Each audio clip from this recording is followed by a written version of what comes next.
We're keeping you up to speed with hardcore music. The music is what it's all about. I love it just like you love it. That's why you're here. I'm here because I love to play. You don't come, I can't play, and I love to play. So, we don't make too many speeches because it's all about the music. You just heard a hardcore sequence of hot shot dub plates from down Jamaica way. Right about now, we're going to start to change the pace and change the style. During the course of the night, we switch and we swap and we ride round the track together.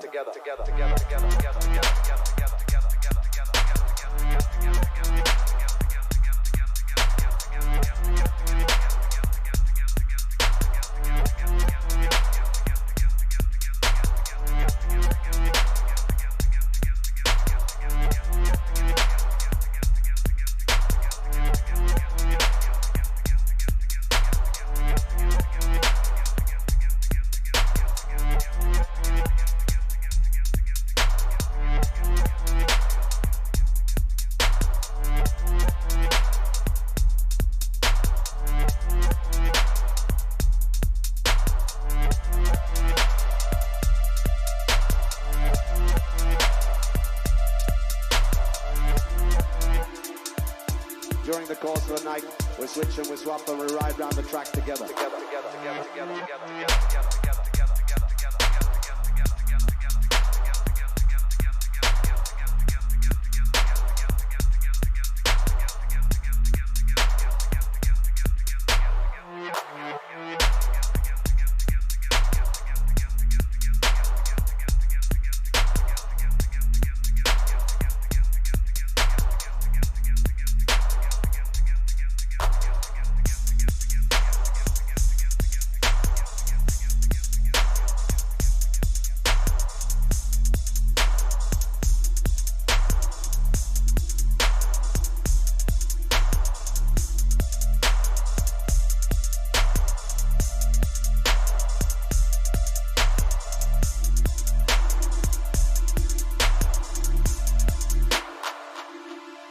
Keeping you up to speed with hardcore music. The music is what it's all about. I love it just like you love it. That's why you're here. I'm here because I love to play. You don't come, I can't play, and I love to play. So, we don't make too many speeches because it's all about the music. You just heard a hardcore sequence of hot shot dub plates from down Jamaica way. Right about now, we're going to start to change the pace and change the style. During the course of the night, we switch and we swap and we ride round the track together.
We're keeping you up to speed with hardcore music.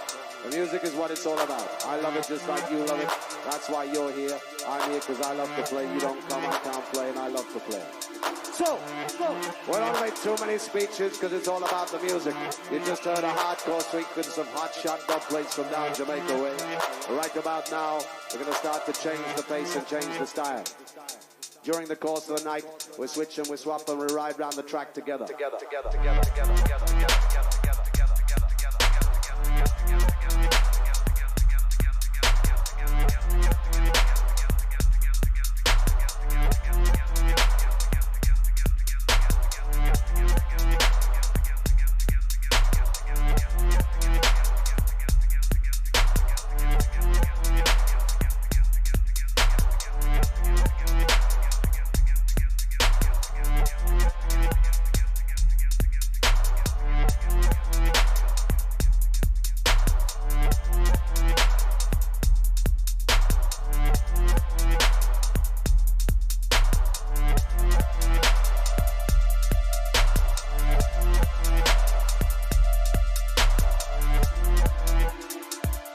During the course of the night, we switch and we swap and we ride round the track together.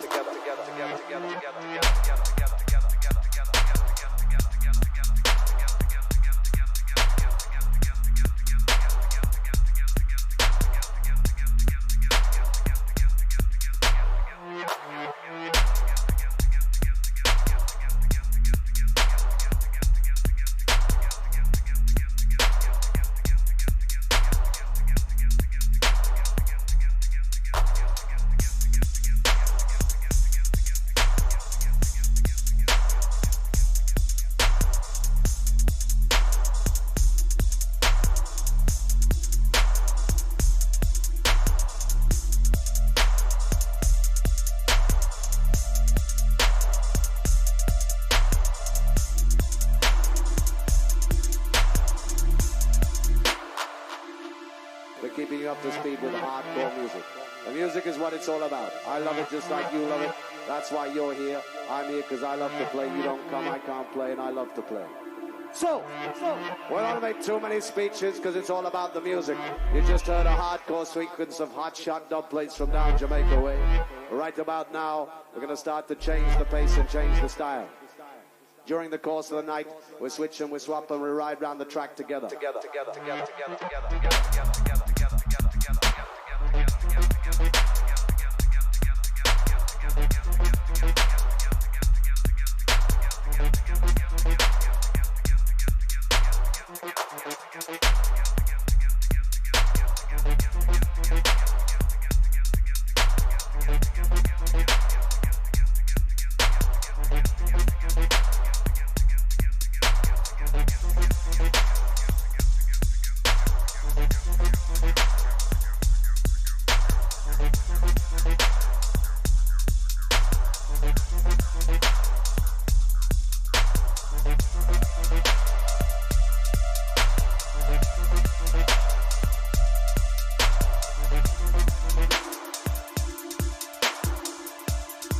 Keeping you up to speed with hardcore music.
keeping you up to speed with hardcore music.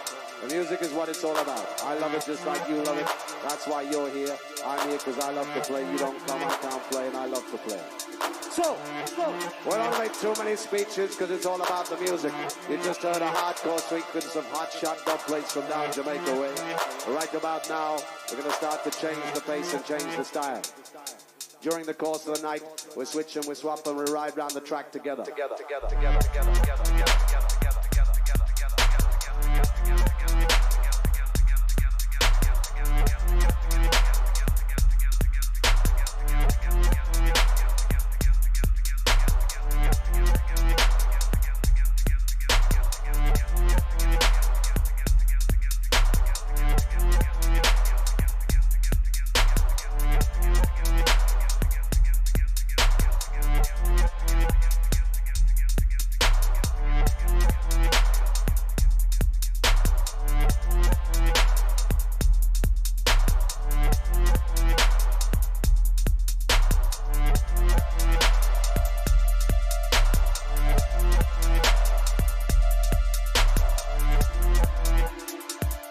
During the course of the night, we switch and we swap and we ride round the track together.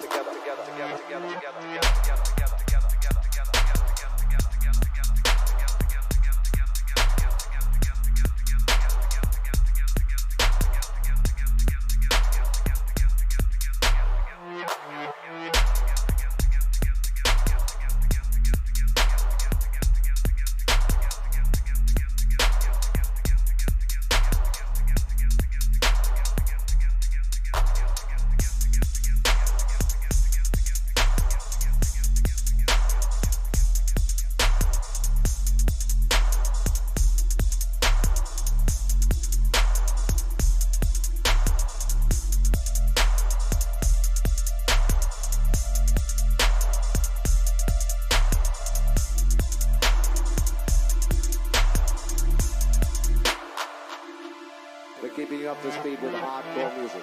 The music is what it's all about. I love it just like you love it. That's why you're here. I'm here because I love to play. You don't come, I can't play, and I love to play. So, we don't make too many speeches because it's all about the music. You just heard a hardcore sequence of hot shot dub plates from down Jamaica way. Right about now, we're going to start to change the pace and change the style. During the course of the night, we switch and we swap and we ride round the track together.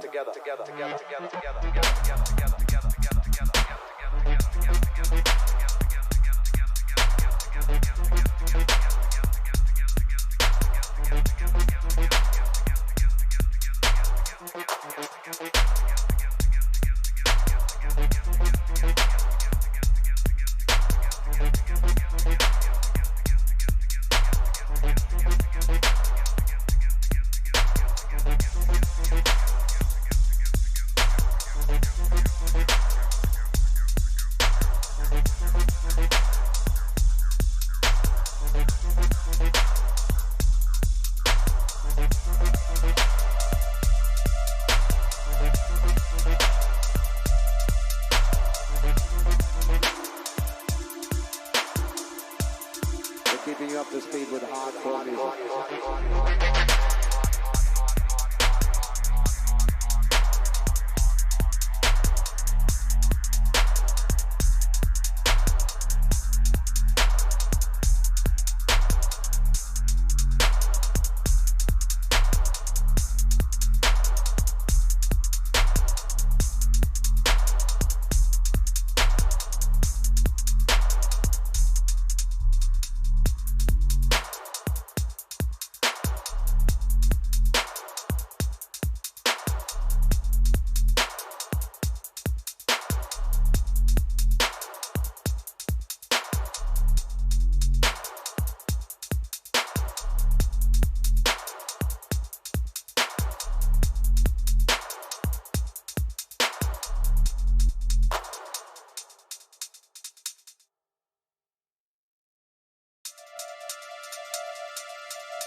keeping you up to speed with hard music.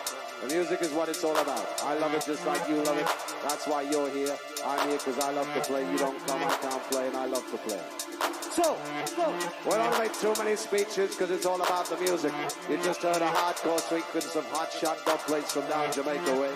Right about now, we're going to start to change the pace and change the style. During the course of the night, we switch and we swap and we ride round the track together.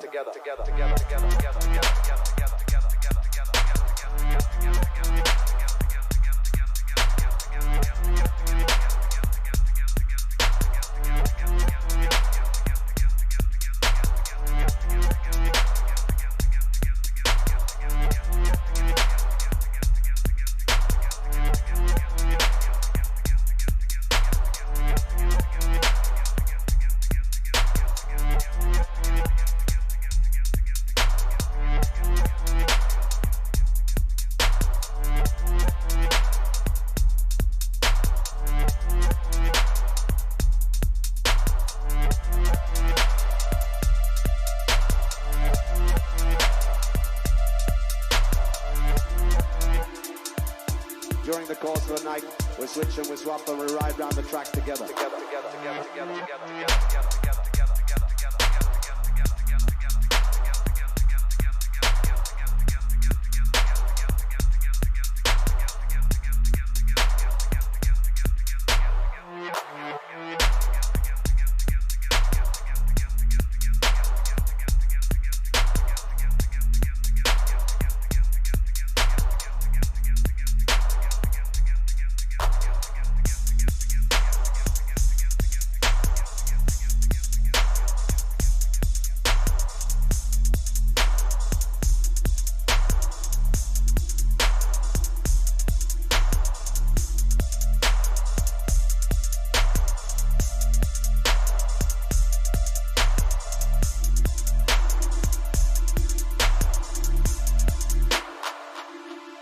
Keeping you up to speed with hardcore music.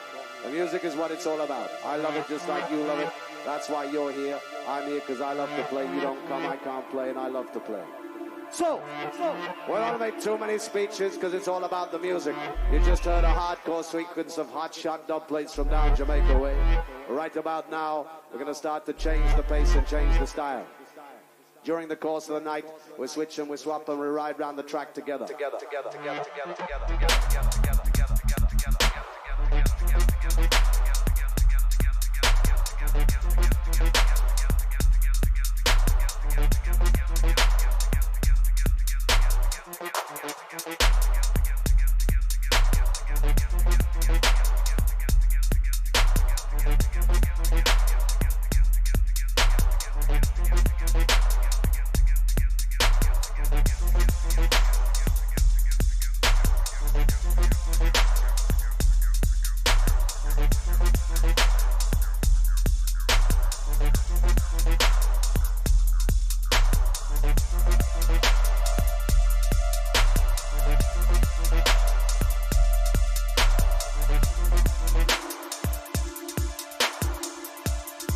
Keeping you up to speed with hardcore music.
We're keeping you up to speed with hardcore music. The music is what it's all about. I love it just like you love it. That's why you're here. I'm here because I love to play. You don't come, I can't play, and I love to play. So, we don't make too many speeches because it's all about the music. You just heard a hardcore sequence of hot shot dub plates from down Jamaica way. Right about now, we're going to start to change the pace and change the style. During the course of the night, we switch and we swap and we ride round the track together.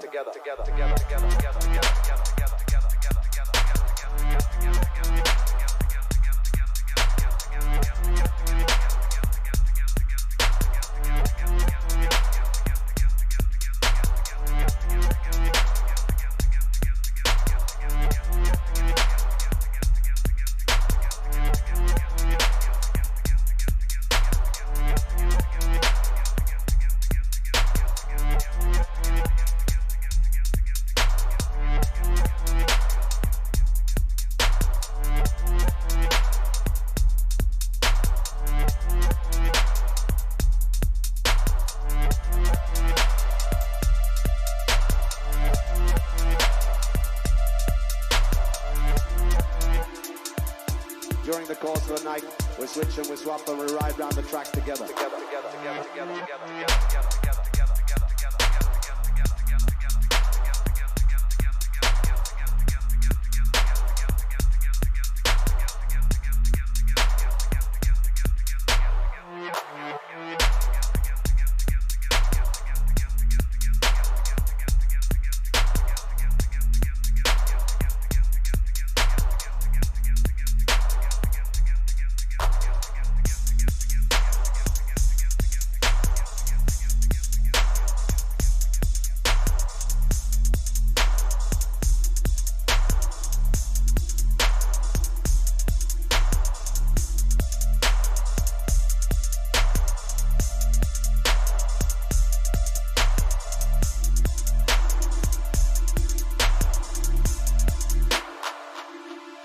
Keeping you up to speed with hardcore music.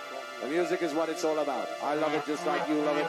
That's why you're here. I'm here because I love to play. You don't come, I can't play, and I love to play. So, we don't make too many speeches because it's all about the music. You just heard a hardcore sequence of hot shot dub plates from down Jamaica way. Right about now, we're going to start to change the pace and change the style. During the course of the night, we switch and we swap and we ride round the track together.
We're keeping you up to speed with hardcore music.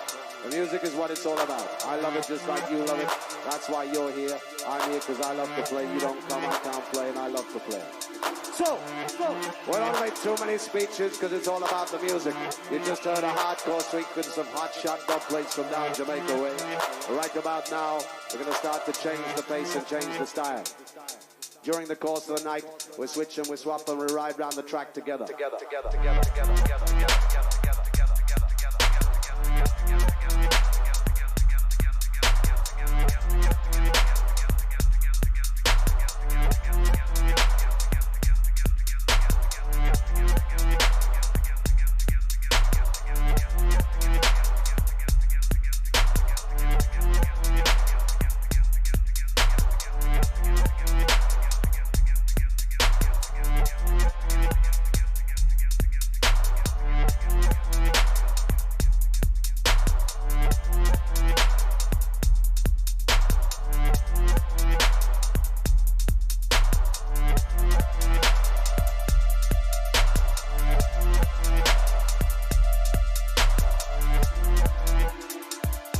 During the course of the night, we switch and we swap and we ride round the track together.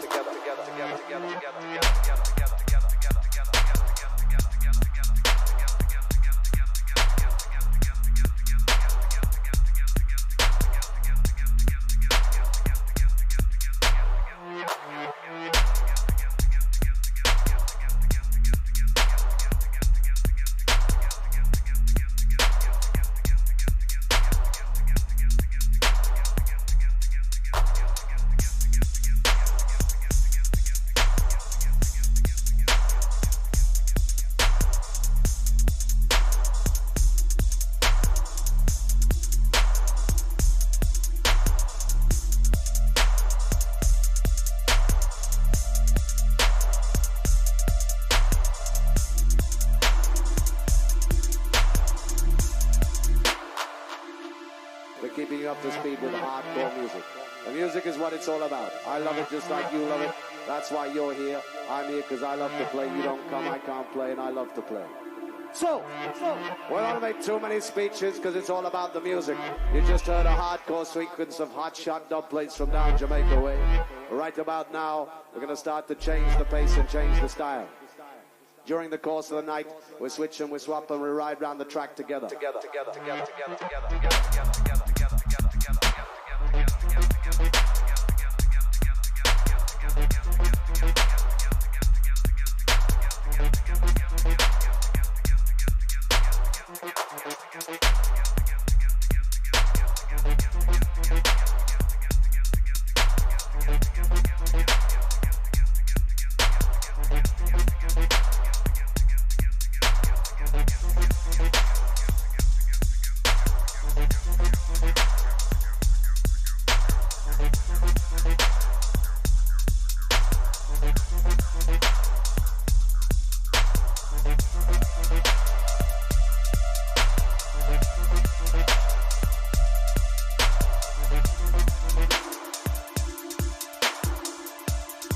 Keeping you up to speed with hardcore music.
We're keeping you up to speed with hardcore music.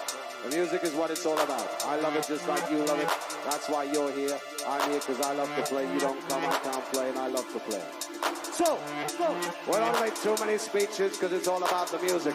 You just heard a hardcore sequence of hot shot dub plates from down Jamaica way. Right about now, we're going to start to change the pace and change the style. During the course of the night, we switch and we swap and we ride round the track together.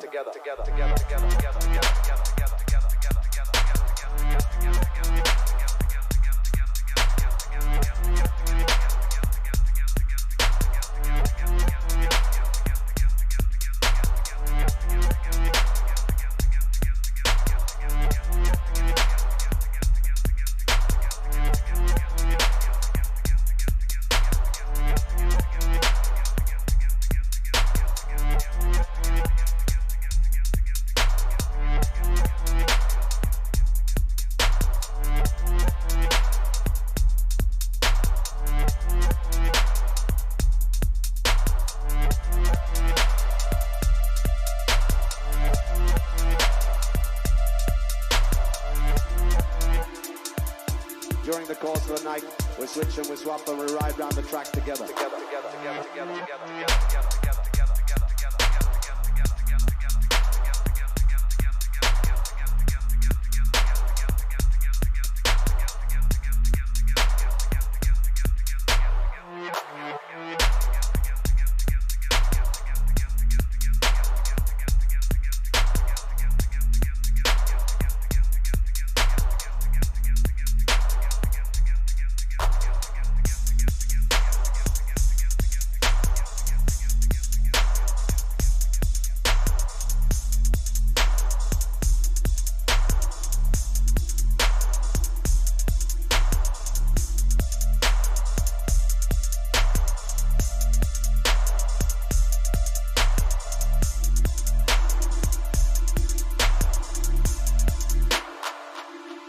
We're keeping you up to speed with hardcore music.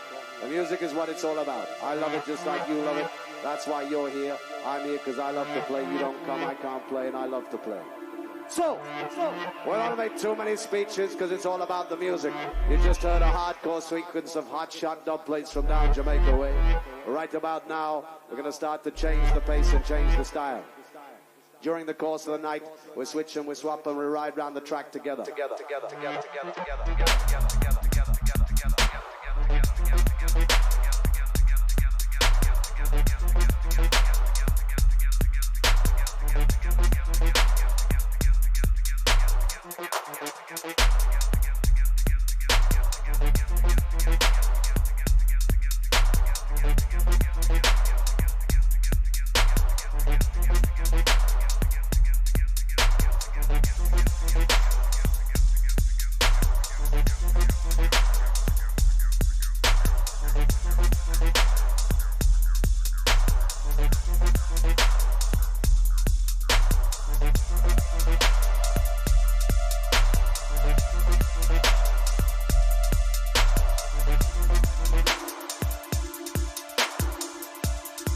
Keeping you up to speed with hardcore music.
We're keeping you up to speed with hardcore music.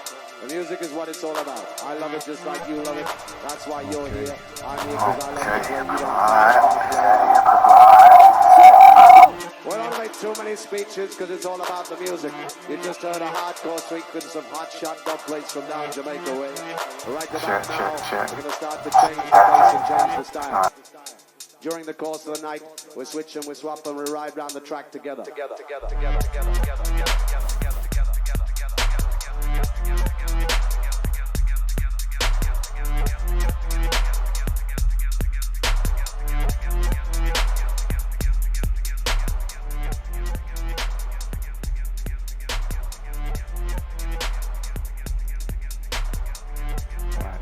Test. All right.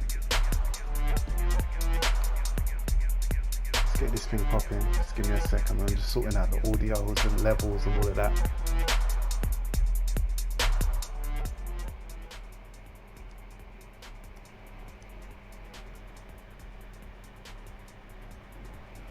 Okay. What's happening, family? All right, just give me a second. Let me just get set up.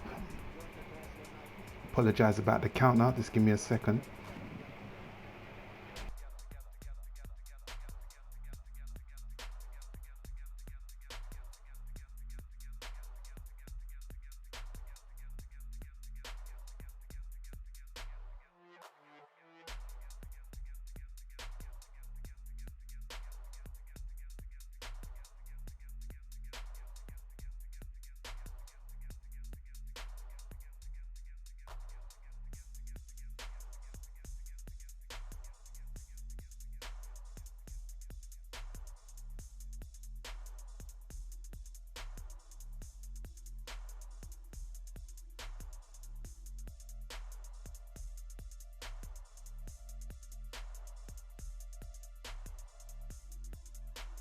I'm here.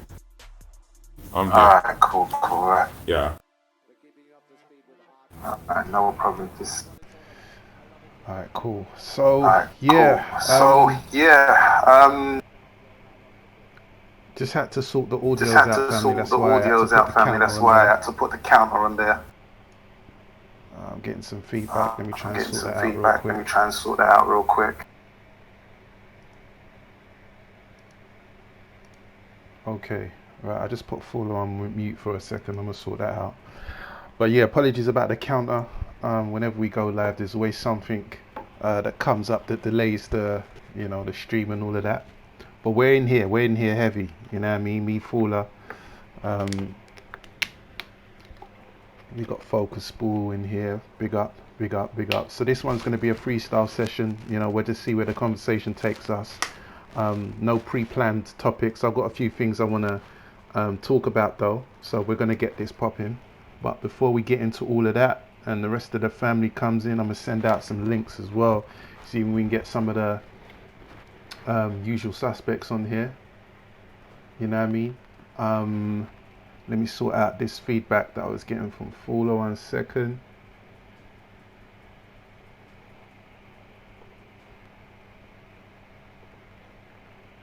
Where is it? Okay.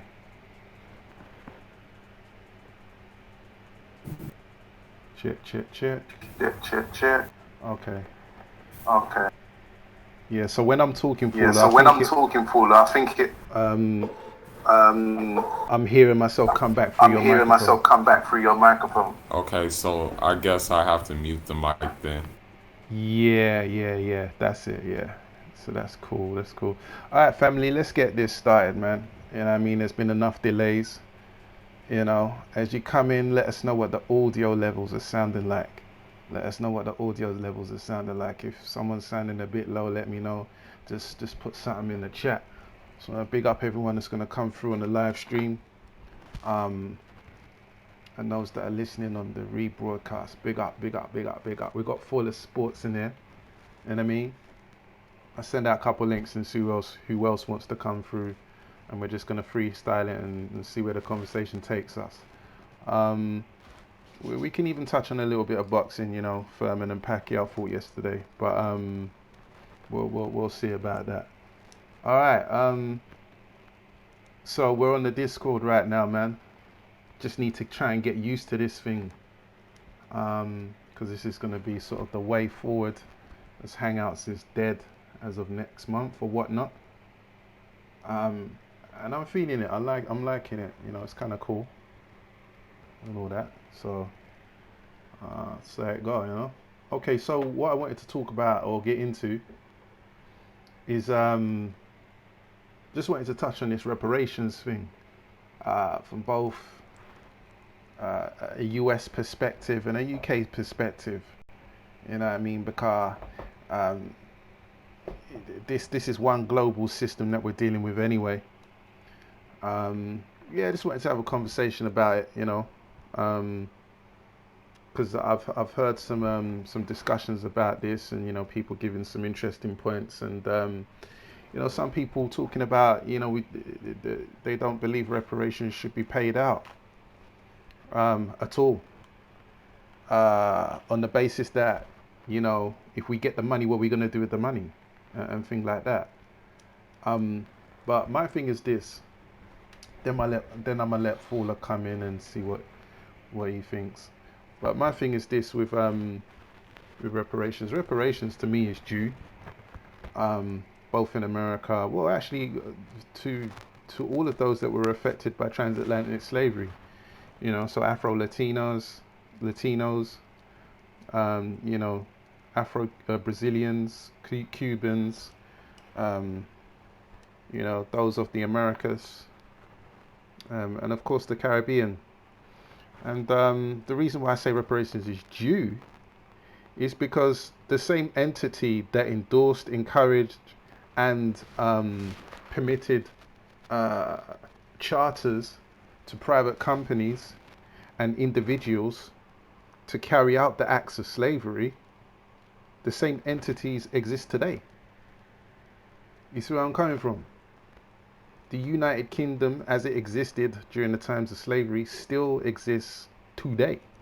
The United States, Spain, France, all these European countries that existed back then still exist today as an entity.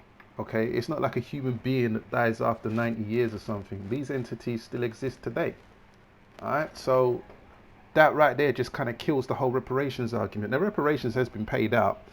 You know, it's been paid out to slave owners during the abolishment of slavery. The United States has paid reparations to the Japanese for the way that they treated the Japanese in World War II. They even paid out reparations to Jewish people. You know what I mean? Who else have they paid reparations out? They even paid reparations out to Native Americans.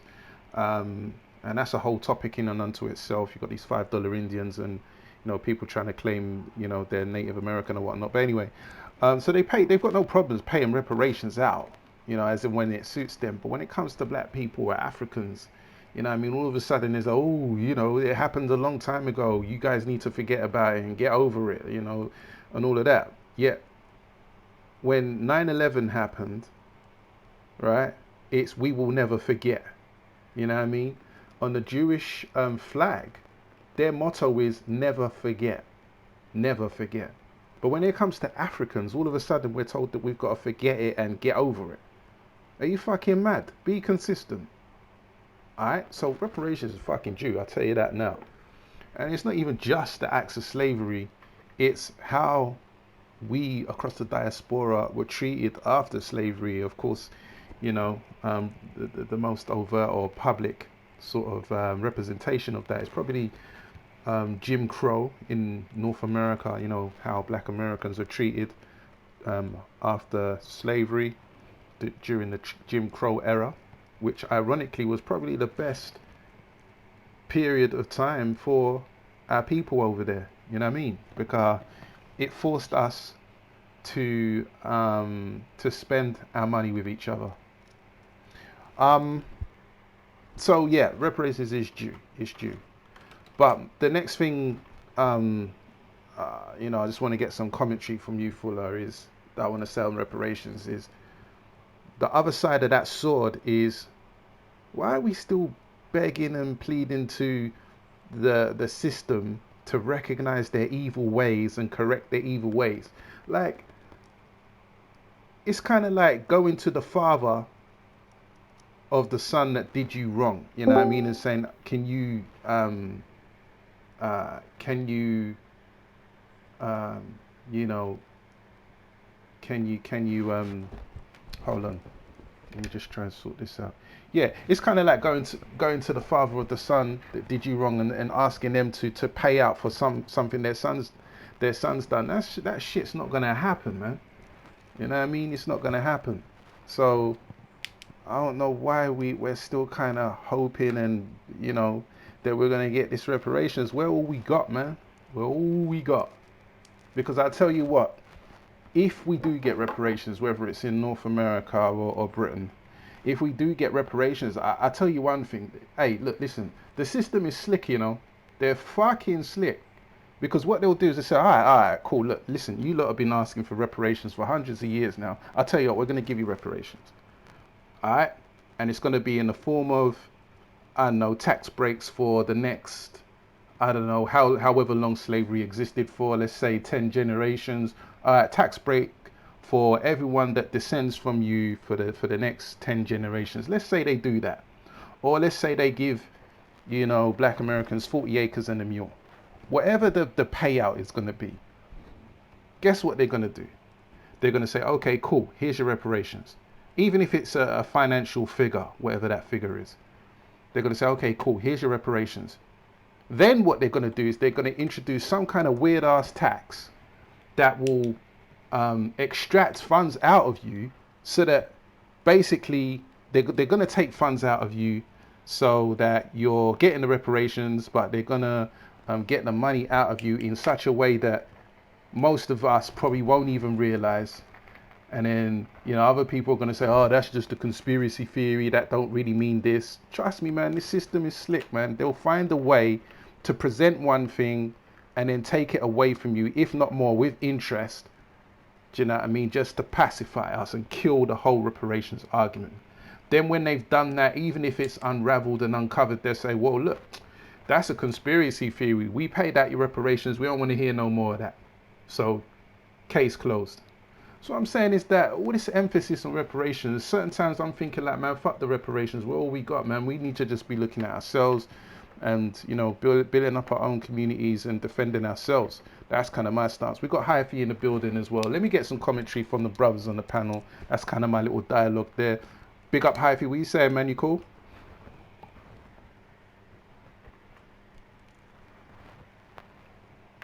Man, like Hyphy in the building. You there? You there? Alright. Alright, Fuller. Fuller, you there? Yeah, I'm here. Yeah, what do you think about this? What do you think about this that I just went on? little dialogue that I just went on? At the end of the day, I get it about reparations and stuff like that. I get the whole thing about it. I understand that it's been due for a long time. But at the same time, holding our breath for the reparation is kind of like futile. And at the end of the day, the real reparations will come when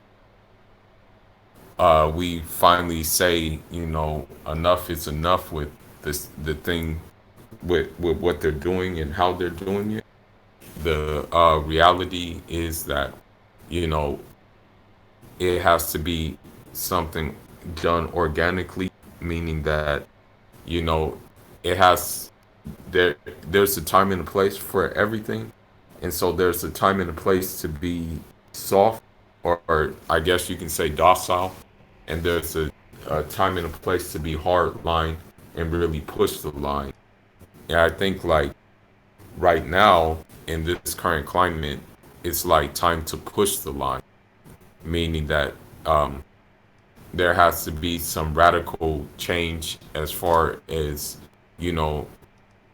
really trying to build something organically for our people. That has to be the end goal, and that we have to use our own people's intellects and all their abilities to do it, because waiting for reparations and stuff like that is a futile thing. I'm not saying it can't happen. I'm not saying that, but I'm just saying that you know, it if you build it from the ground up, it's more lucrative, basically. And it can be built from the ground up. It may take a little bit longer, and it may be a longer struggle, but at the end of the day, I think that's the way to do it. Sometimes, things get sabotaged, things get infiltrated and whatnot, but I think that that's just the best way to go about doing it. It's like just trying to build it from the ground up. And if reparations come, they come, you know, because they, I mean, it, to be honest, at this point, um, it's, it's like to wait for reparations would be like, um, kind of waiting for someone to tell you that, you know, you can do it yourself, or waiting for someone to tell you that. I think that's kind of what sets us back sometimes, is that we wait for someone to tell us to do something. We wait for someone to tell us uh, to move instead of just taking the necessary small steps to move. No matter how small the steps are, those small steps multiply and then they become something big. That's how it usually works most of the time. So that's just my little take on it, basically. Yeah, for sure. I mean, Yeah, for sure. I mean, the other thing is, uh,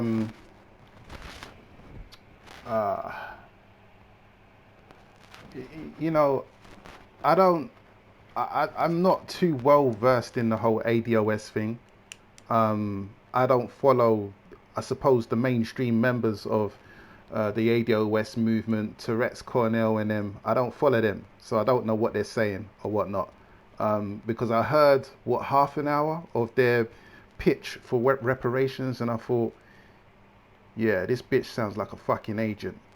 But anyway, I don't even want to go too far down that road. But um, it seems like there's a vibe out there that's like, oh, once we get reparations, everything's going to be all good and all our problems are going to be over, and we're finally going to be left alone and have our own state or something in the United States, or however that's supposed to work for us in the UK, and thing like that. Listen, man, let me tell you something else, right? With this whole reparations thing, okay, the system doesn't respect. Uh, Look, when slavery happened, it was on an industrial scale that was endorsed by the government, which is backed up by the military, right? Governments are backed by their military, and the power comes from the military and the threat of the military, right?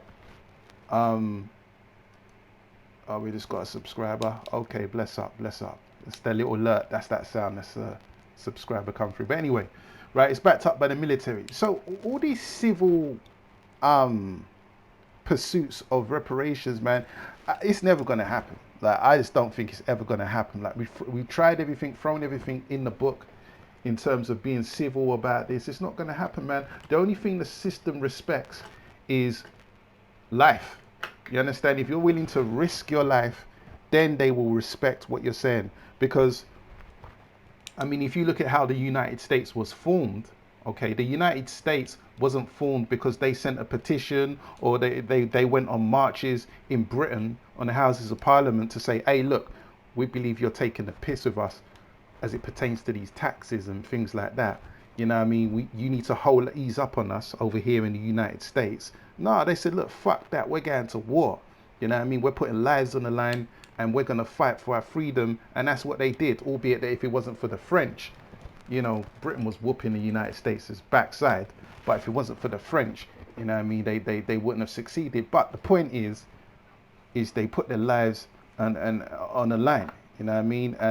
And that's how the United States became free, and it is evolved into what it is today, man. I'm telling you, unless you're looking to put lives on the line for this, You ain't gonna get no justice by civil means, man. I'm telling you. And also, we're not in no position whatsoever to be getting to war with this system. This system is international, global, with multiple countries involved, and we're in no position to do this. So, I don't know, man. Hi, for you there, Big Hive. I don't know if you're talking, Hive, but we can't hear you. Can't hear you. All right. Or try jump out and come back in, Hive, if you're there.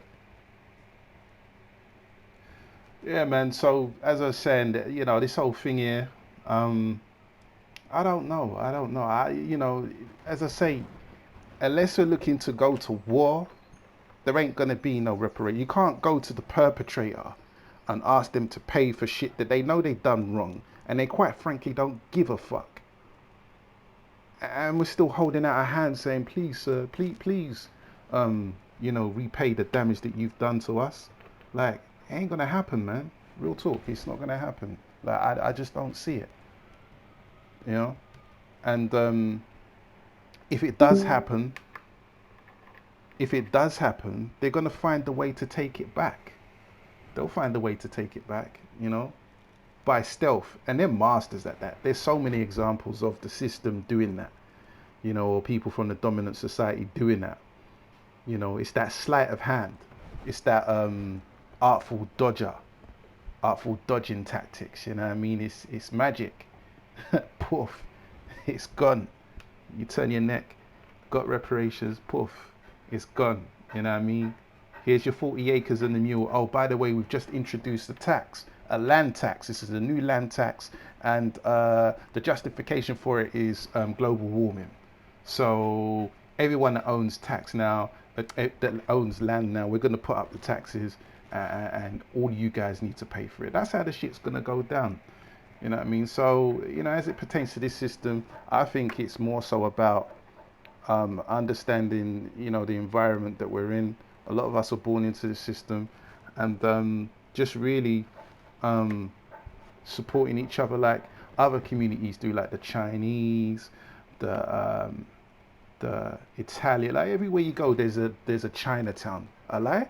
And when you go to Chinatown, there's nothing but Chinese businesses, restaurants, all of that, wholesalers, and then Chinamen are doing their thing.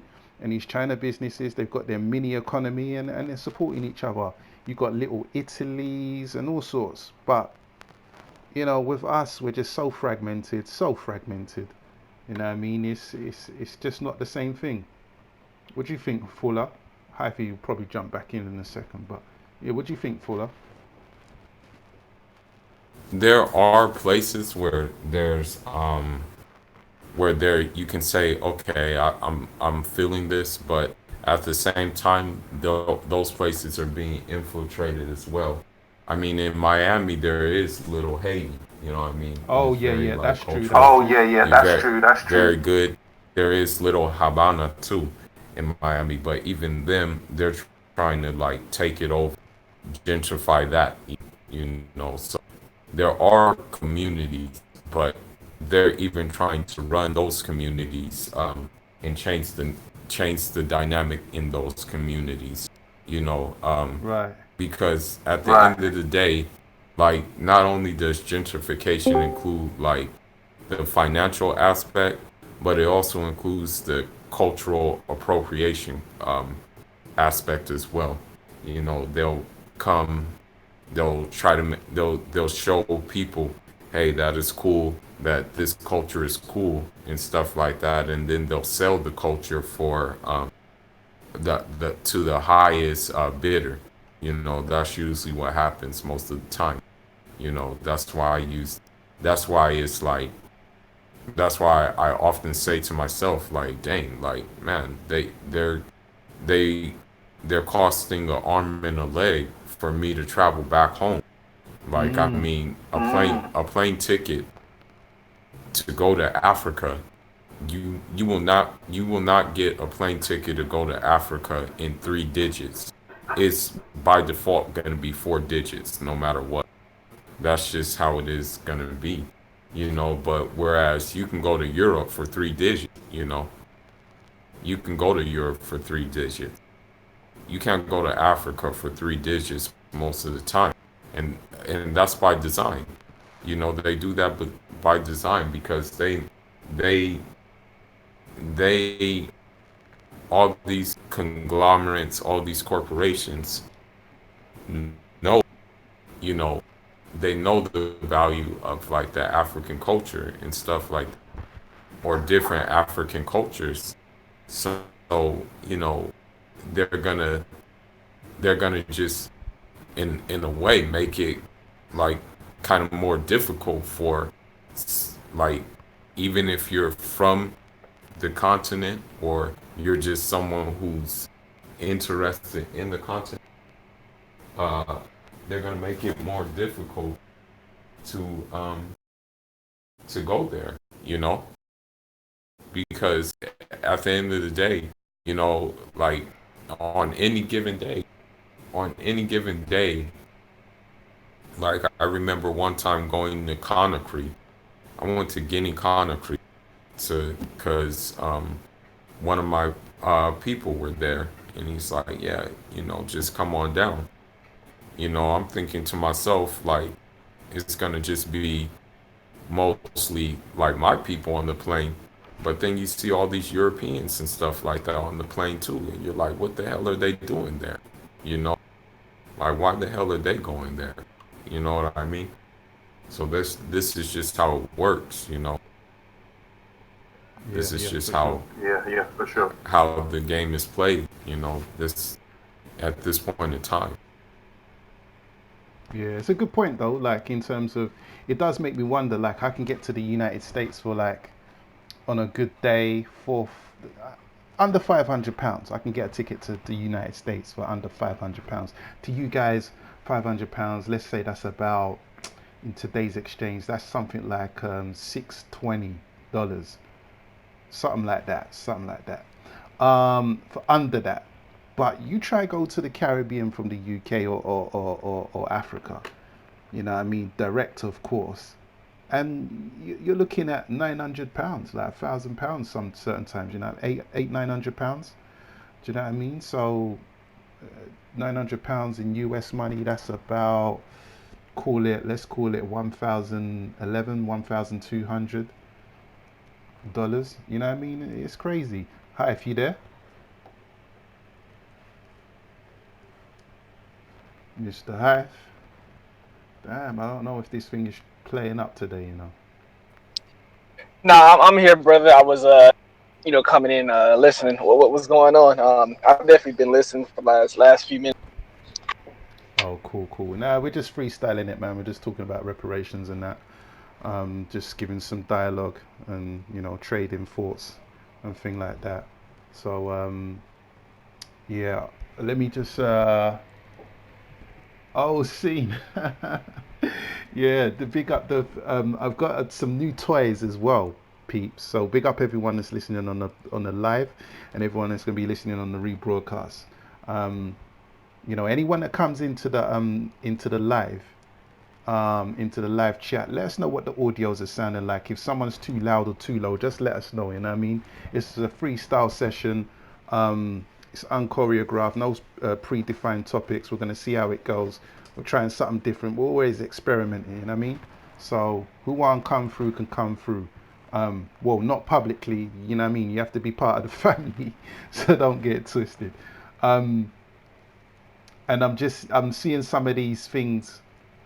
Let me just get that transferred over. Yeah, I'm just looking at some of these widgets and toys or whatever with this new setup. These bots are kicking in. So yeah, I like this. I'm feeling this. I'm feeling this. All right. So Hive, man. Did you hear anything that I was talking about in terms of like my thoughts and opinions on reparations and that? I didn't catch much of the reparations part. I definitely heard you guys speaking of how they have pretty much every major city. You got your Chinatowns and that established. Very rarely do you see a little Ethiopia or a little Haiti in these cities. Yeah, yeah, for sure. Um, so I mean, just briefly, what I was saying about this whole reparations thing, yes, sir, is we have our own movement over here. You guys have got several movements over, where you are in the United States, and I'm not too sure about Latin America and Cuba and them places there, but I'm sure they've got their own movements as well. My thing on reparations is that I don't even. You look, man. We all know that the system owes us. It does for the way that they've treated us. They've got no problem paying They've got no problem consulting their moral standards when it comes to everyone else, the Japanese, the Jews, even I don't know what it is the Americans did to the Jews in World War II that they felt the need to pay the Jews reparations for World War II.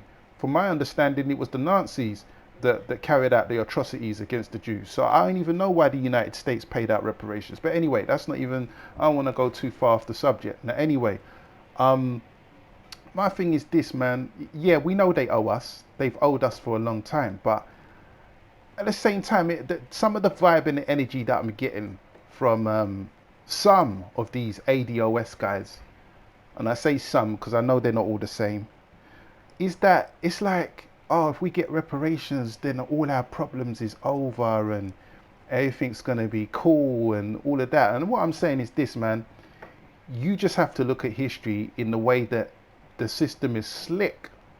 It's slick, like Sweet Pea Whitaker is slick. If it's very easy for them to kill this whole reparations movement, all they have to do is say, okay, I'll tell you what, fuck it, we're gonna pay you your reparations. However, we're going to pay that out, okay? And they will take that same money away from you in stealth another way. Just like, in America, they've got more people in the prison system than has ever been enslaved. So when did slavery end? You've got these prisoners working for peanuts, you know, fixing number plates and doing all other types of jobs for these private companies, these private um, companies and so forth. So, you know what I mean? I don't know why the emphasis is so hard on reparations. I believe we should just be looking into self and protecting ourselves and our own communities, and that's pretty much it. I mean, what do you think about that, Hive? Hey, you know what? Recently, me and you, we had a good conversation behind the scenes. So we could just tap into it. Mm. And I did hear you say that the name Tourette, Yeah, Tourette's Cornell. Cornell. So Yeah. yeah. See, I know you guys have your own things set up as far as reparations over there. Like you said, over here we got multiple things set up. It's kind of unfortunate because once again we always hear from Claude Anderson, we got to play as a team, or we'll lose by default. But once again, we got different movement for reparation instead of all being able to come together as one, and actually fight for reparations as the strongest, the biggest, strongest team we could, which would be all of us together. That's that really irks me. And then we were talking about how you got some people over here in America who say, oh well, we want reparations, but we only want it for blacks in America. I don't agree with that. I want to hear how you and Fuller feel about that. Yeah, I mean, Fuller, what do you want to go first? Because my dialogue might be a little while my still. dialogue might be a little wild still. Um, you know, at the end of the day, I understand where they're coming from because I'm even reading a book about these whole issues, and it's just the same tactics, like always. It's always divide and conquer. It's always been divide and conquer, no matter what group, no matter if it's African, between Africans on the continent, no matter if it's between Caribbeans on the continent, or on in the Caribbean islands, because I look at the issue of Maurice Bishop. Unfortunately, there were Caribbean islands against what he was doing. And those were supposed to be his brothers. But they still went against what his ideas. it's a progressive ideas. So it's always been like divide and conquer. I'm not surprised at that by that at all.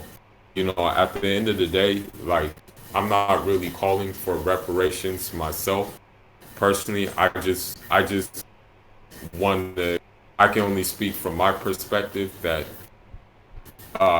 little by little things have to be done, and it's better if it's done organically and like in the grassroots level, because you oversee everything that's happening, and the narrative is controlled by you, whereas reparations will be controlled by someone else. You know, that's just my opinion. Yeah, for sure. Big up Spice in the chat as well. I see you, Queen. I see you, Queen.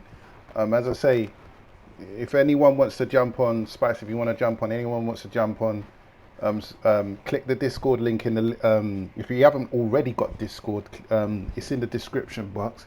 Click it. Join the big ass group, and you'll see whether you can jump on or not. If you can, it will allow you to. If you can't, then you can't. You know what I mean? So big up Spice in the chat. Let me just read out what she was saying real quick. I think it's it's a tool for more division. And a white woman fronting the movement. We fall for the same tricks all the time. Yeah, yeah. I think I know what Spice is saying there. That's all. I want to touch on this. All right, because I'm for, reparations, whether it's in the United States or whether it's in the UK or Cuba or Brazil. You know what I mean? Reparations is due, point blank, period. So I'm for it. But some of the rhetoric that's coming out of this ADOS movement, and as I understand it now, ADOS is not one singular group. There's many different factions of ADOS or whatever. But the biggest and loudest faction of ADOS is coming from Tourette's Cornell. Alright? And her rhetoric. Now, as I understand it, this bitch right here is a lesbian. Right? She's an actual lesbian, and she got a white girlfriend. Allegedly. Allegedly.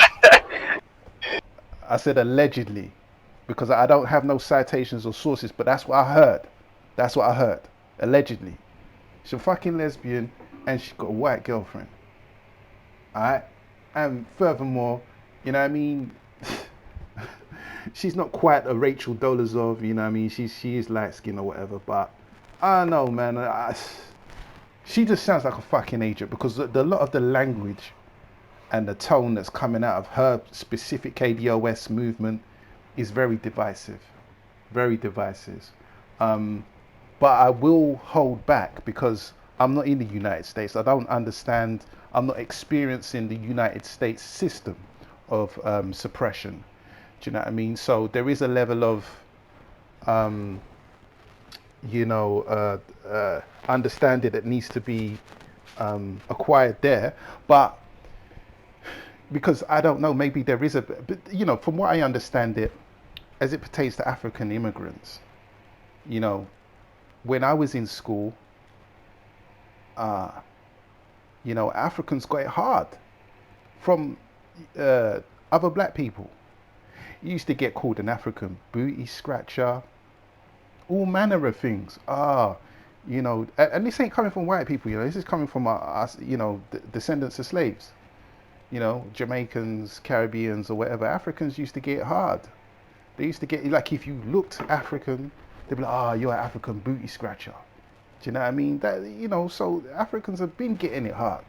It's only up until recently that, well, in the UK, I'm not too sure about the United States. It's only up until recently that you're starting to see more and more Africans starting to be represented in the media, in music and things like that. You got man like Skepta, he's representing the green and white. He came out, and you got Stormzy, you got Dizzy Rascal, you got flipping.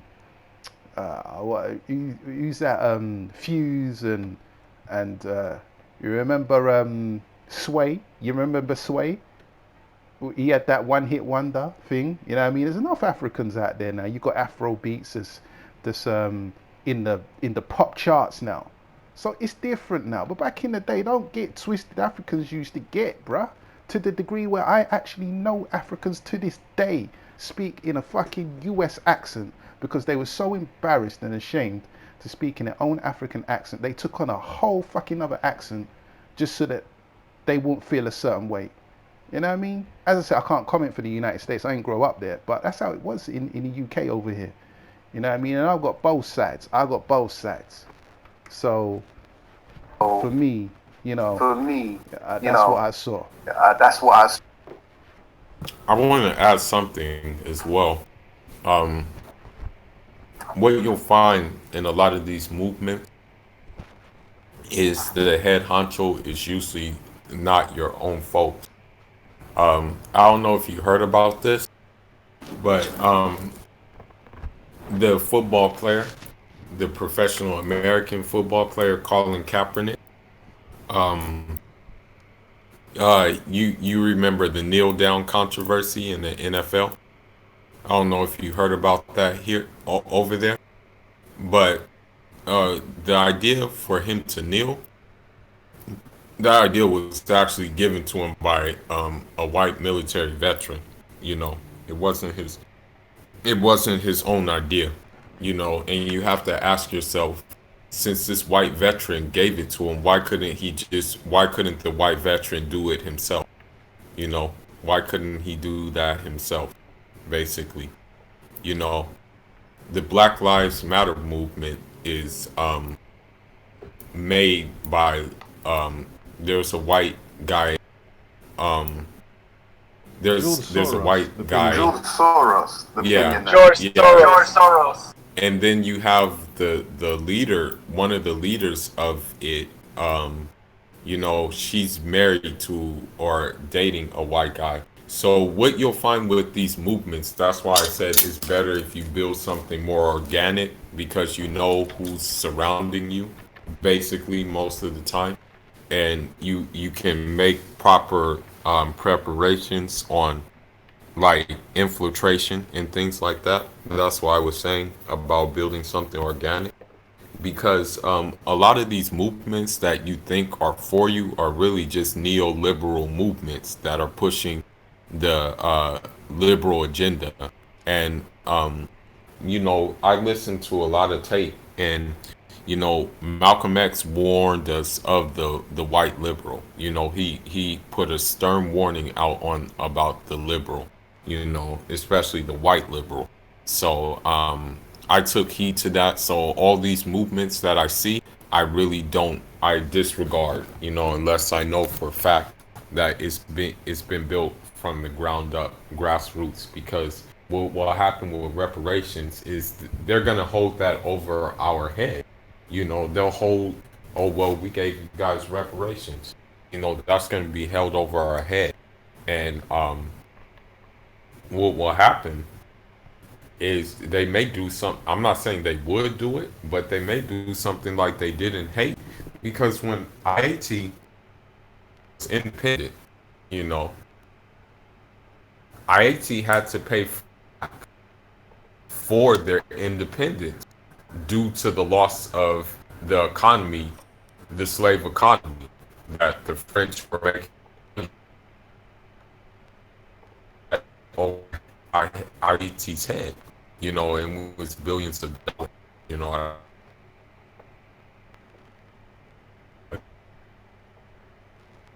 You're just breaking up. If reparations were given, there would be some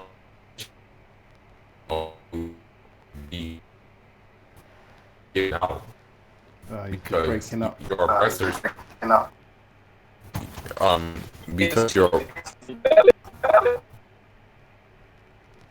because your oppressors, you know, or your and the descendants of your oppressors, you never they never really change. You know what I mean? Yeah, for Don't sure. really change their yeah, for ways. sure. Yeah. They don't really, a lot of the times they don't change their ways. There's only a minority that may change their ways, but for the majority, there's still previous generation. All right. You know, just going off of what you were saying there, you know that image of the two black athletes in the what was it? In the Olympics that raised the fist in 1966, I think it was. Do you know what I'm talking about? With the black gloves. You there? One John Carlos. Yeah. Right. That the image of the two black athletes. Okay. Okay. The image of the two black athletes that were raising a fist in the air, and you had the white guy in the middle, and he didn't have his fist in the air. I don't know if you know, but it was actually the white guy in the middle. It was his idea, and those gloves were his gloves. He was the one who encouraged them to do that, to basically protest, publicly protest, um, the treatment of the people in North America and so forth. As to whether that was sinister and or whether it was genuine, I don't know, but that was the case there, which kind of lends a hand to what you were saying there. And as I say, this Tourette's Cornell, man, yeah, like, let me find out she's part of the system as well. Do you know what I mean? She's already been inconsistent with some of the shit that she's come out with. So I don't like the divisiveness that she is creating over there in the United States. Or am I reading into it? Does anyone else sort of feel like there is a theme of divisiveness, among black people over there in the United States? With this Tourette's Cornell and her specific ADOS movement.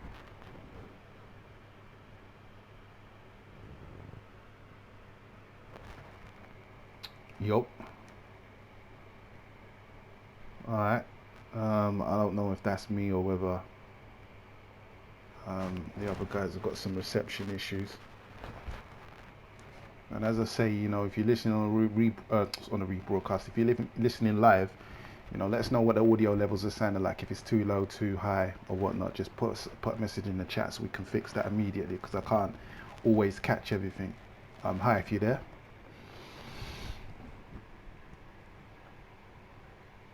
All right. I don't know if you can hear me or not. Yeah, I can hear you now. You just come through clear at the last second there.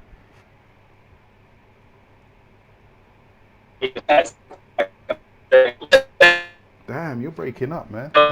You're breaking up.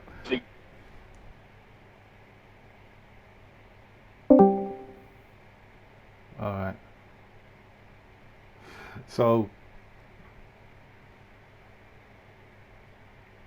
just wait for Hyphy to see if he can. So I want to get, as they're American, I want to get their view on this.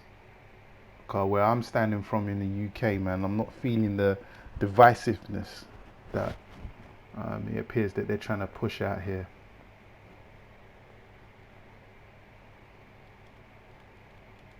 Let's try that again.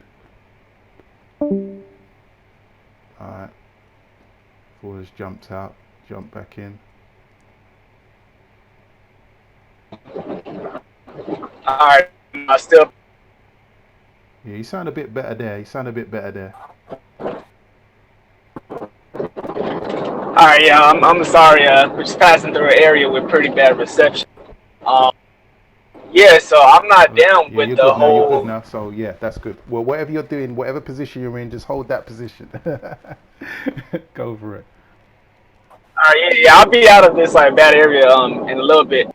But as far as like just all these different movements and stuff, you see, I'm not with it because like, what's the purpose of having different movements, like multiple groups, if supposedly you all for the same shit? I've seen just basically like if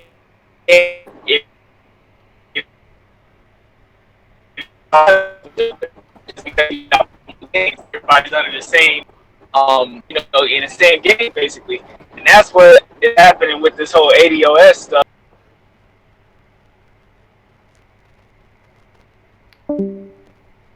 Ross. It's just kicked him out. Alright, he'll be back. He'll be back. Big up Spices. Can you do it through Hangouts?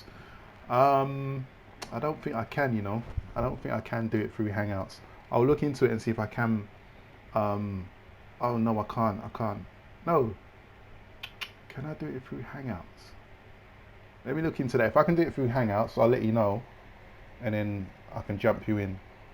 But if you can find a way to get into the, yeah, no problem. Hi, if you don't, no problem, no problem. If you can find a way to get into your Discord, then you can jump on still.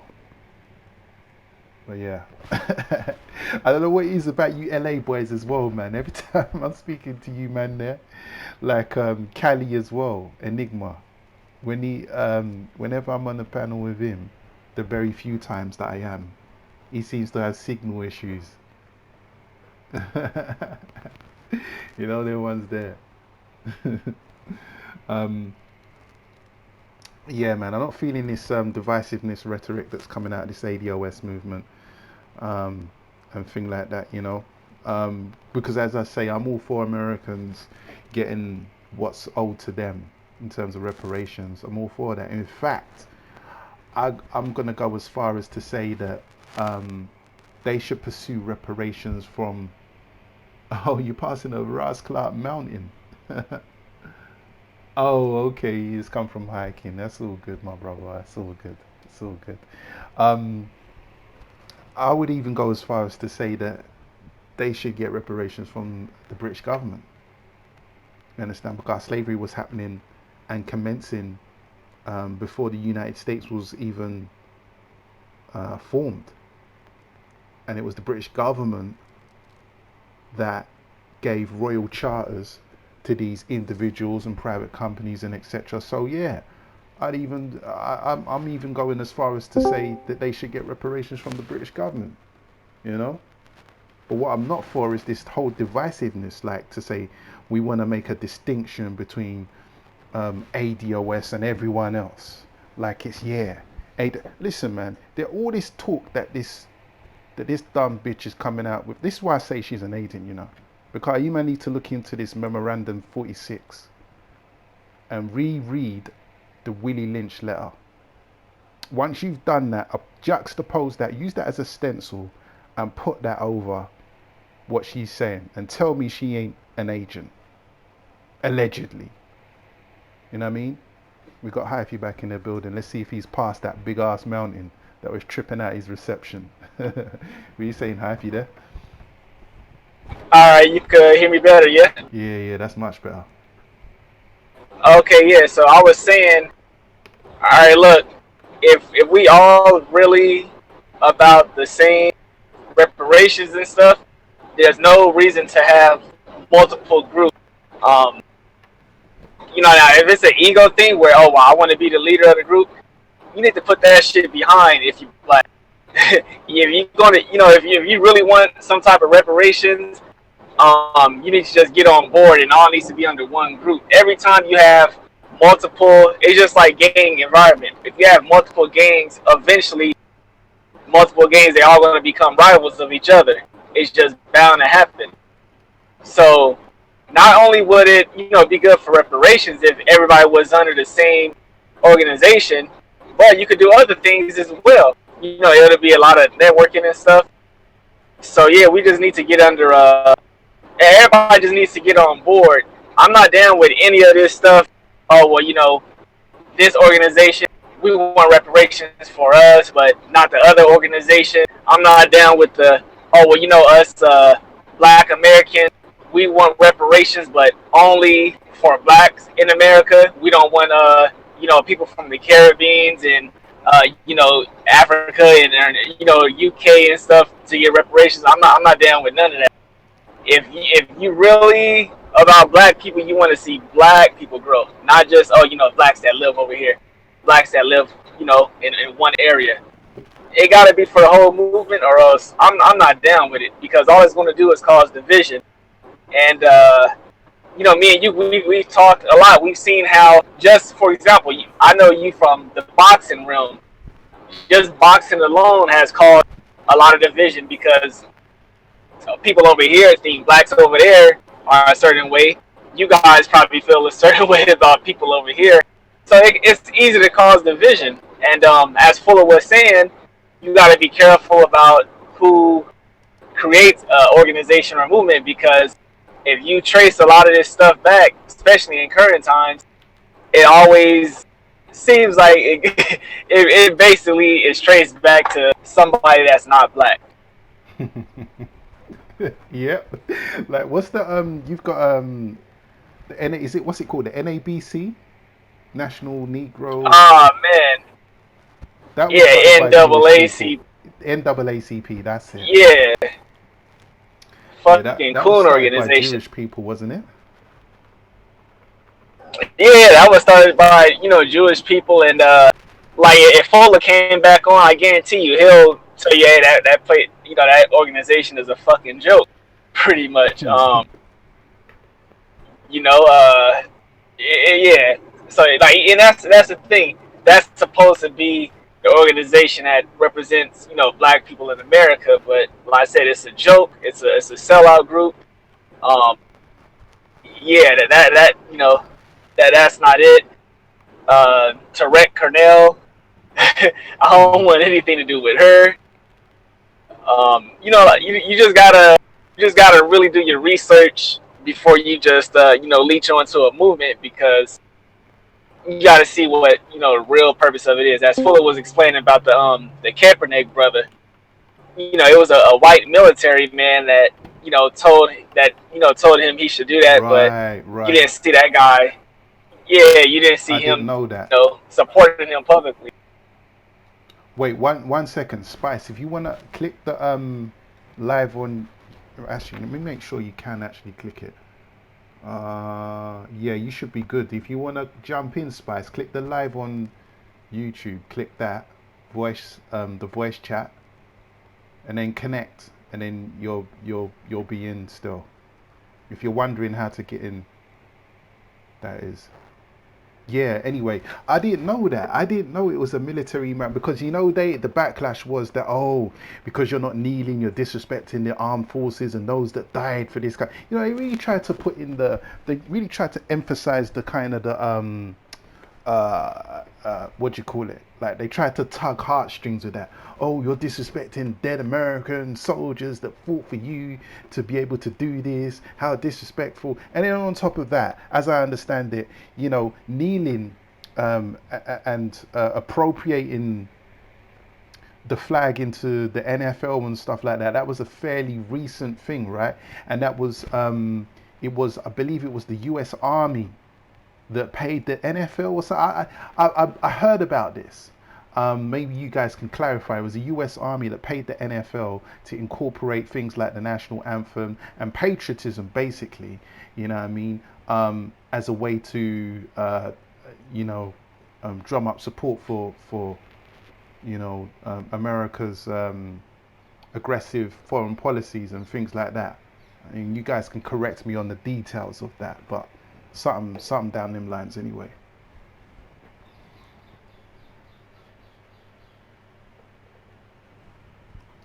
All right, so let's have a look. Let me have a look here. Okay. Are you trying to get Spice in? Yeah. Yeah. Yeah. Once she gets in, she just needs to click on live on YouTube, and then she'll be good. But yeah, that's all good. But yeah, go ahead, man. If you was gonna say anything. Yeah, I don't want to get too deep into the whole Kaepernick thing, but I'll just give you an example. All right, so that it creates a whole bunch of controversy and stuff, and let's just I'll just give you one example of who benefited from it. Kaepernick, he basically, I think he got like a deal with Nike. I heard about that. So yeah, it's been widely reported Nike has really benefited off of just supporting Kaepernick as far as just merchandise and aligning themselves with him. So Nike has really increased, which is obviously not a black owned company. It's heavily supported by black people. But once again, there's other people benefiting off of the work and controversy of black people. So once again, we got to understand who's behind these movements and groups and stuff. Mm.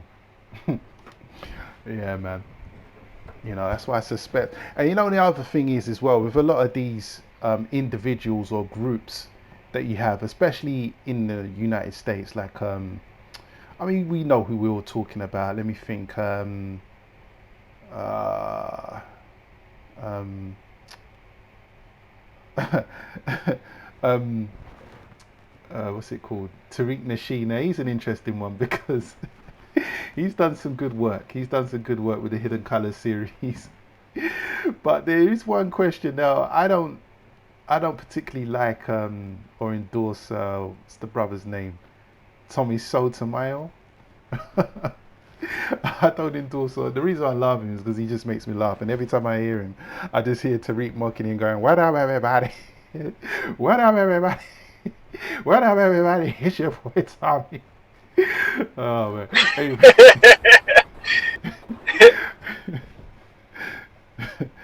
um, I don't endorse the language that he comes out with or whatever, but he did pose a question. He said, "Yeah, but what about the Jewish investors that funded Hidden Color?" I can't remember exactly what his accusation was. Something to do with what about the Jewish investors that funded Hidden Colors, or why is it? No, sorry, my bad. He said, "Why don't you ever talk about the Jews that were involved in the slave trade?" It's like you're always ducking and swerving the pivotal role that the Jewish people had in in the Atlantic slave trade and thing like that. And he was saying that Tariq's ducking and swerving the question. He just asked the question, and that's how the beef started. And it's kind of like, okay, yeah, that's I don't know the details or anything, but that's kind of an interesting point. But just I don't know none of these guys. I'm not putting no accusations out there, but there does seem to be a lot of other people that are behind these movements and individuals. And I'm not saying that anyone outside the culture is behind Tariq Nasheed or whatever. I'm just saying that that's what Tommy said, and I find the whole situation kind of funny. But at the same time, it's kind of like, okay, yeah, that's actually an interesting point. That's all. But yeah, it's interesting that you got these other people behind movements and things like that. But anyway, I just think, as Hyphy was saying, or was it Fuller was saying, I just think we should have a focus on getting back to, ourselves and defending, fortifying what we've got in terms of communities and, just spending money back within, you know. That's what I think we need to sort of put a focus on.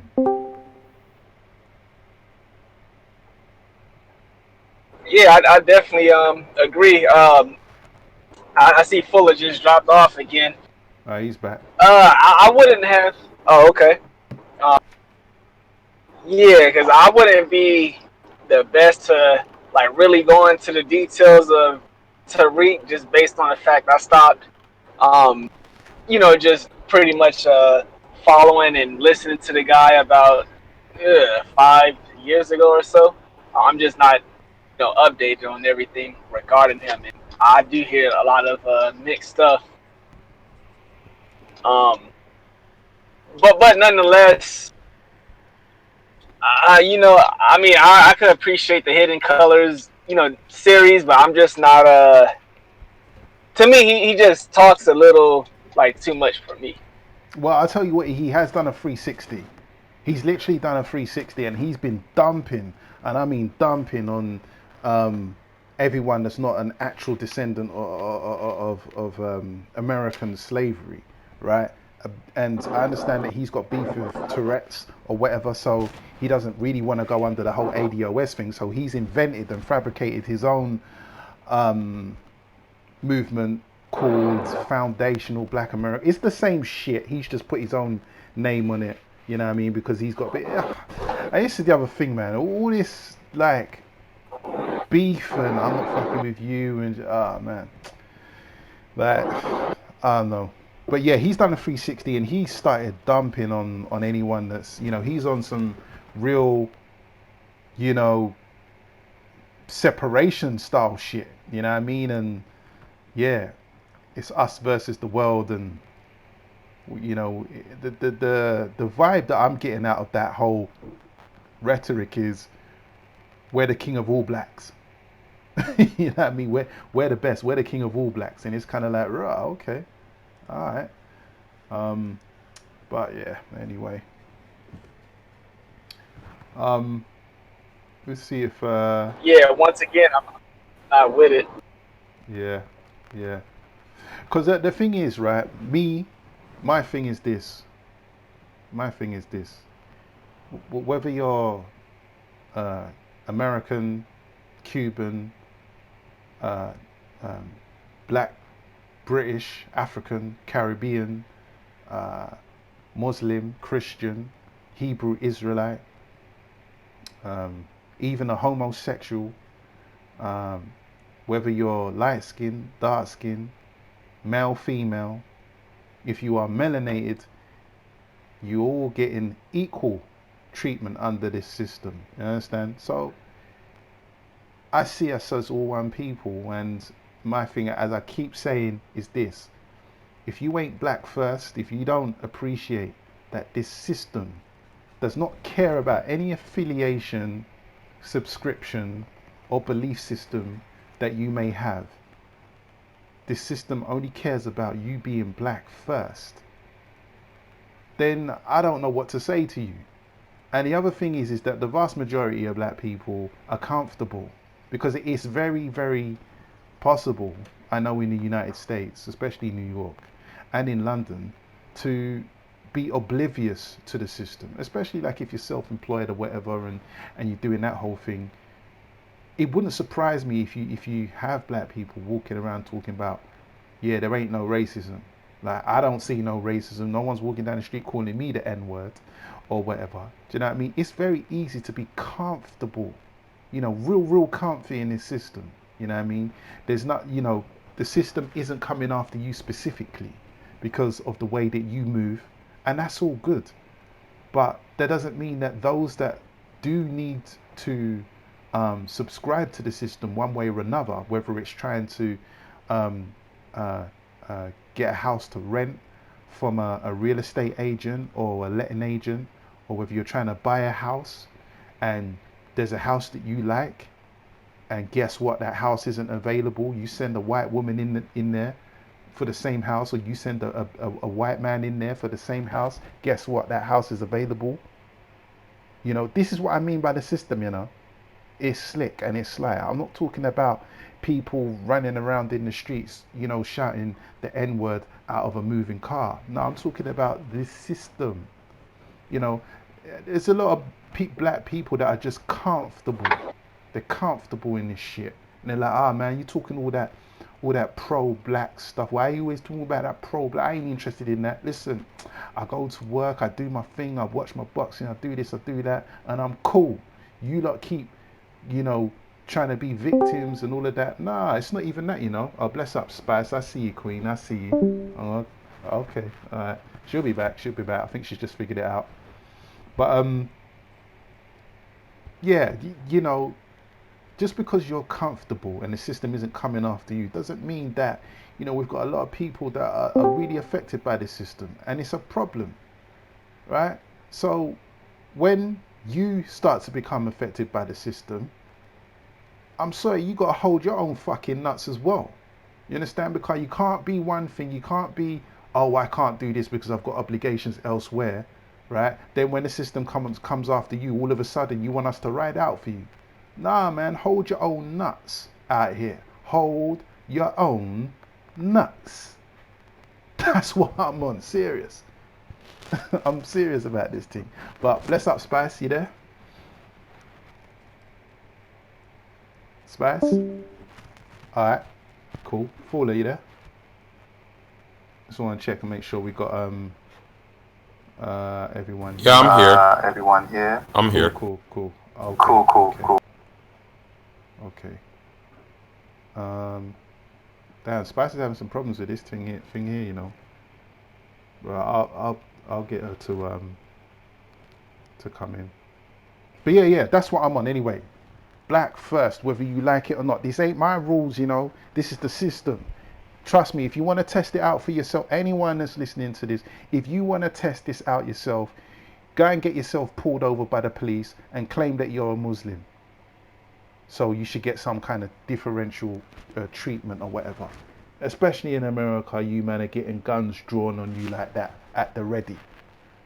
When you've got a fucking M16 or a handgun drawn on you, you try and pull out your fucking fake American Moorish passport or whatever and talk about I'm not a US citizen or whatever the fuck your rhetoric is, and see how well that goes down. I'm just being brutally honest. I'm being brutally honest. Furthermore, film that shit. Let me see what happens. I'm just being brutally honest. I don't mean to be offensive. I'm just being brutally honest. Alright. You telling the truth, man. Telling the truth, and it don't matter the accent, no matter what your passport say. Fuck that.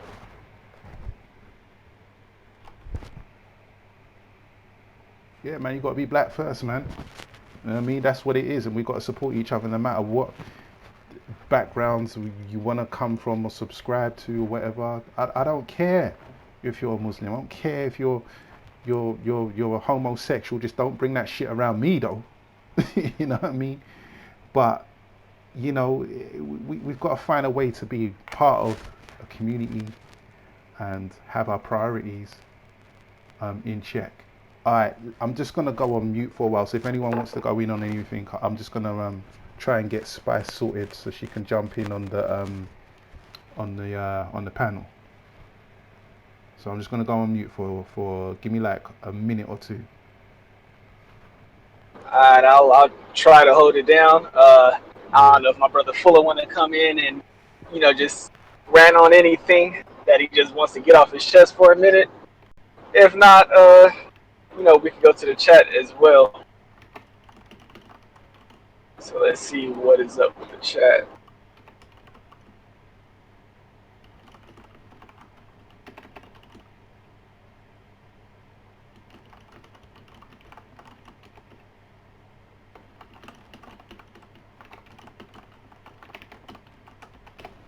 Alright, yeah, we ain't too active in the chat right now. So yeah. So it's just slow there because there's other streams going on and activities and things like that. So the chat might not be so busy at the moment, but it's all good because we got the rebroadcast and everything like that. Sometimes it's a bit up and down. Sometimes you get a lot of people come through, and a lot of times people will come through later on. You know what I mean? So that's all good. That's all good. Bless up everyone that's listening on the rebroadcast. But as I say, if anyone is listening live or whatever. Because we're streaming in a few places, not just on YouTube. We're actually streaming on Twitch as well, which I haven't checked to see if anyone is in that chat. But anyway, just let me know. Sign up to the Discord. That's probably the better thing. Sign up to the Discord and let me know how the levels are sounding in terms of the audio. If anyone's sounding low, because I can adjust these things, you see. Unlike the Hangouts, we can adjust the volumes. If someone's sounding too loud or too low, we can sort that out. You know what I mean? So just let us know. Let us know. Yeah, and I'm also just trying to get Spice in here as well, just to see if we can get her in. Who is this now? Give me 1 second, family. She's really trying to get in as well, man. I can see, but yeah, you just got to. Yeah, I seen her pop her. Yeah, she's popped in like a couple of times and then immediately left. Yeah, it is a little bit. I'm not gonna lie, it is a bit of a learning curve learning this this platform. But once you get it, it's so easy. It's so easy. But Spice, you need to look for the voice chat and then live on YouTube. Just click that. Once you click it, click connect, and then you're in, straight like that. I know she's got some views that she wants to go in on as well when it comes to this community stuff. Yeah, a matter of fact, if it helps, you could kind of, I don't know if you could send a screenshot trying to guide her exactly how to find the voice chat. Yeah. Good point. That might help. Alright, if you guys can just hold it down for me for 2-3 minutes, let me just send her a screenshot or something, and then that might help her out man. Yeah, anything you want to talk Yeah, yeah, about, just I'll go hold in. it It's a freestyle session. down. Yeah, yeah, me and Fuller will hold it down. Yeah, so I know we was recently just talking about Tariq. Now, like I said, there's a lot of mixed opinions about the dude. I'll just put it like that because some people don't like him, some people do. Um, I just stopped messing with the dude because I just seen somebody who was doing a lot of talking, and it's kind of bad for black people because a lot of us we get just so caught up in just listening and just talking, or just listening to somebody talk instead of being encouraged to actually do something. And that's the thing I'm just not with, just sitting back listening to a lecture and you feel good. It's the same. That's just like going to a church, which I'm not with as well. Hello? There we go. There you Spice, I hear go. you. I've done it. I've done it finally. Big up everyone. Bless up. Yeah, Well, my bless son up. What's did up, it for sis? me. My son did it for me. Well, bless up everyone. Bless Oh, up. big up Bless up Spice's son. everyone. Big up, little man. Big up, bless up. Every time, every time. Yeah, it's a little bit confusing to learn, but once you get it, it's so easy. No, It's it's so not easy. that, it's my phone. My phone is broken, so there's a big white stripe where you get me where you can see certain things on this phone. So I couldn't Oh, see. So my son, because he's on Discord, so he had to help me out, like get me. So we have to guess how far your icon was to be able to to press it and then for the thing to come up. Yeah. big So up I'm here Spice's now. son. What's up, Big bro? up, big up, big up, big up.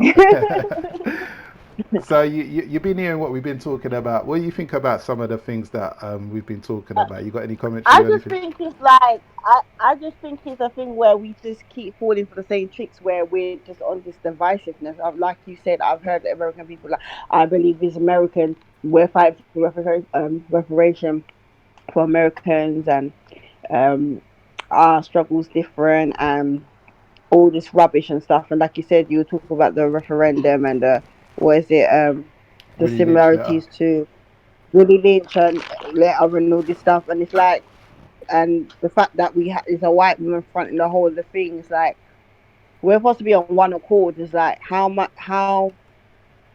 many things are we gonna keep allowing to make us be devices among ourselves? It's like I don't get it. Like, and even that the whole idea of having representations as if it's gonna be the saving grace for everything. You understand what I'm saying? When we still have a mentality where we're divided, like money's gonna be the issue. Like everyone seems to think like money coming into our community is gonna be the saving grace for everything, which I don't agree with because we still got a ways to go. You understand?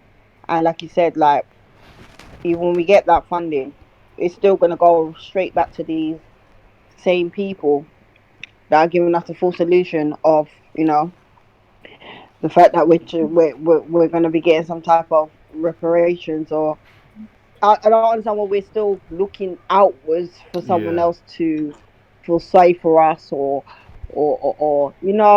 um make us feel good, or apologize for something. You understand what I'm saying? Like the yeah, whole yeah, system is built on what exactly what it is. So I don't know what we're trying to look for. We're trying to look for something that's not there. Like it's confusion. All this talk is very divisive. I've been on YouTube. I've seen different videos. I've seen different people on Hangouts or different like platforms and stuff. And I'm like, yo, like you lot are just divisive, and we don't really need this now because the Hangouts in itself is a shit show. Like yeah, like we are not on code, like, and it's a shit show. So we don't really need no more things to actually be, like making us look stupid on the internet, on social media. You understand? As a collective, with this, I don't see no point of it. Like it's not like it's not. It's there's no point of it. Like many different people have tried to explain it to me. I just see it as divisive. That's the way I see it. Now, yeah, correct me if I'm wrong, but I just see it as divisive. Like the talk is very divisive, and it's very much what everyone else is capitalizing off. Is our demise, our division, our confusion. You understand? It's nothing that is anything that's positive. It doesn't make any sense.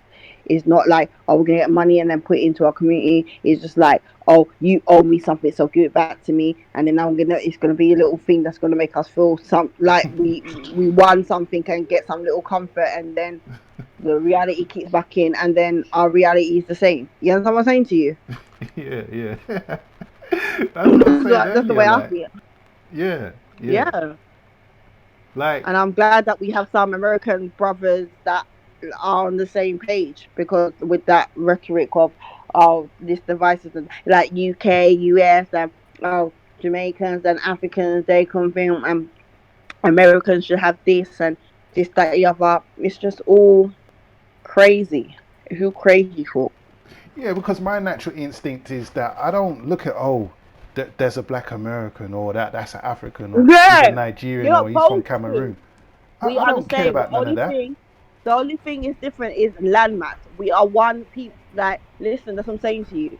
No one else, and everyone tries to do this. I've had this argument with so much people. They try to do this thing. Well, Polish, white people don't like Polish. But guess what? Within the European, they all stay on cold. They don't do up this division as where to the point where this is why all these communities are striving. We're the only ones that are always trying to make. Oh, I'm a Native American. I'm not African. I'm American. I'm Jamaican. I'm Ghanaian. We all won. Like, until we get a call, there ain't no money in the world. They can give a million pounds. There ain't nothing in the world that's gonna make us like change anything. It's like I keep telling people, it's either you are fully aware what's going on or you're not. It's like we cannot keep cherry picking or choosing what we want to take on board. You understand? With this whole our actual reality, and see it as a reality, because all this other stuff is just mythical nonsense. You understand? That someone else is painting for us, and that we keep biting on. Point blank period. You understand what I'm Yeah, saying to you? That's yeah, all it is, bro. This is just another fad or phase that everyone wants to jump on. You understand what I'm saying? Everyone can do out their fake Pan African, fake pro black, fake conscious, get me? Fake one accord. You understand? Fake kumbaya. And then when the fad goes away, they're gonna jump on the next one. You understand? This one, everyone's just trying to get some P off it. You understand? yeah, Everyone's trying yeah. to get some type of P off it. We didn't even get the P in the way we are. It's not going to be beneficial to us. You understand what I'm saying to you? And we need to start comparing us. Oh, but they did this for the Jews. They did this for this. But we're not the same. We're not seen the same. We don't think it's not a thing where we want to. We need to stop this thing of we want to be treated like everyone else. That's not reality. The whole reality of equalness is not a real equal playing field. You understand what I'm saying? And we don't need to. We just need to do for ourselves and get on what we need to be doing within ourselves. All this other stuff is just a distraction.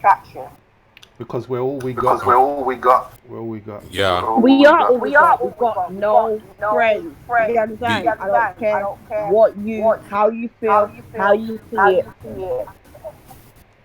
We have before my before my dad passed, he told me a story, that was very interesting. I'm gonna be right back. Keep I'm going, gonna bro. be I'm gonna be right right back. back. I'm just Keep going on going. mute. I'm gonna be right back. I'm just kind of on mute. Yeah, it's no, he echoing. told he told me a story that was like very remarkable because of the simple fact it's still happening, but back then they didn't see it as such because they had one common enemy, and that was during colonialism.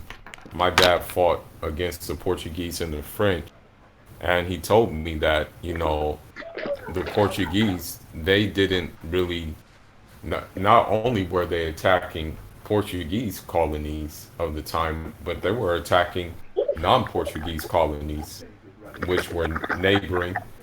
So Guinea Conakry was not spared, Senegal was not spared. But the people of those populations, they all looked at it as an attack on one people. They didn't look at it as an attack on, oh, they attacked the Guineans, they attacked the Senegalese. They looked at it, they said, oh, they attacked our brothers.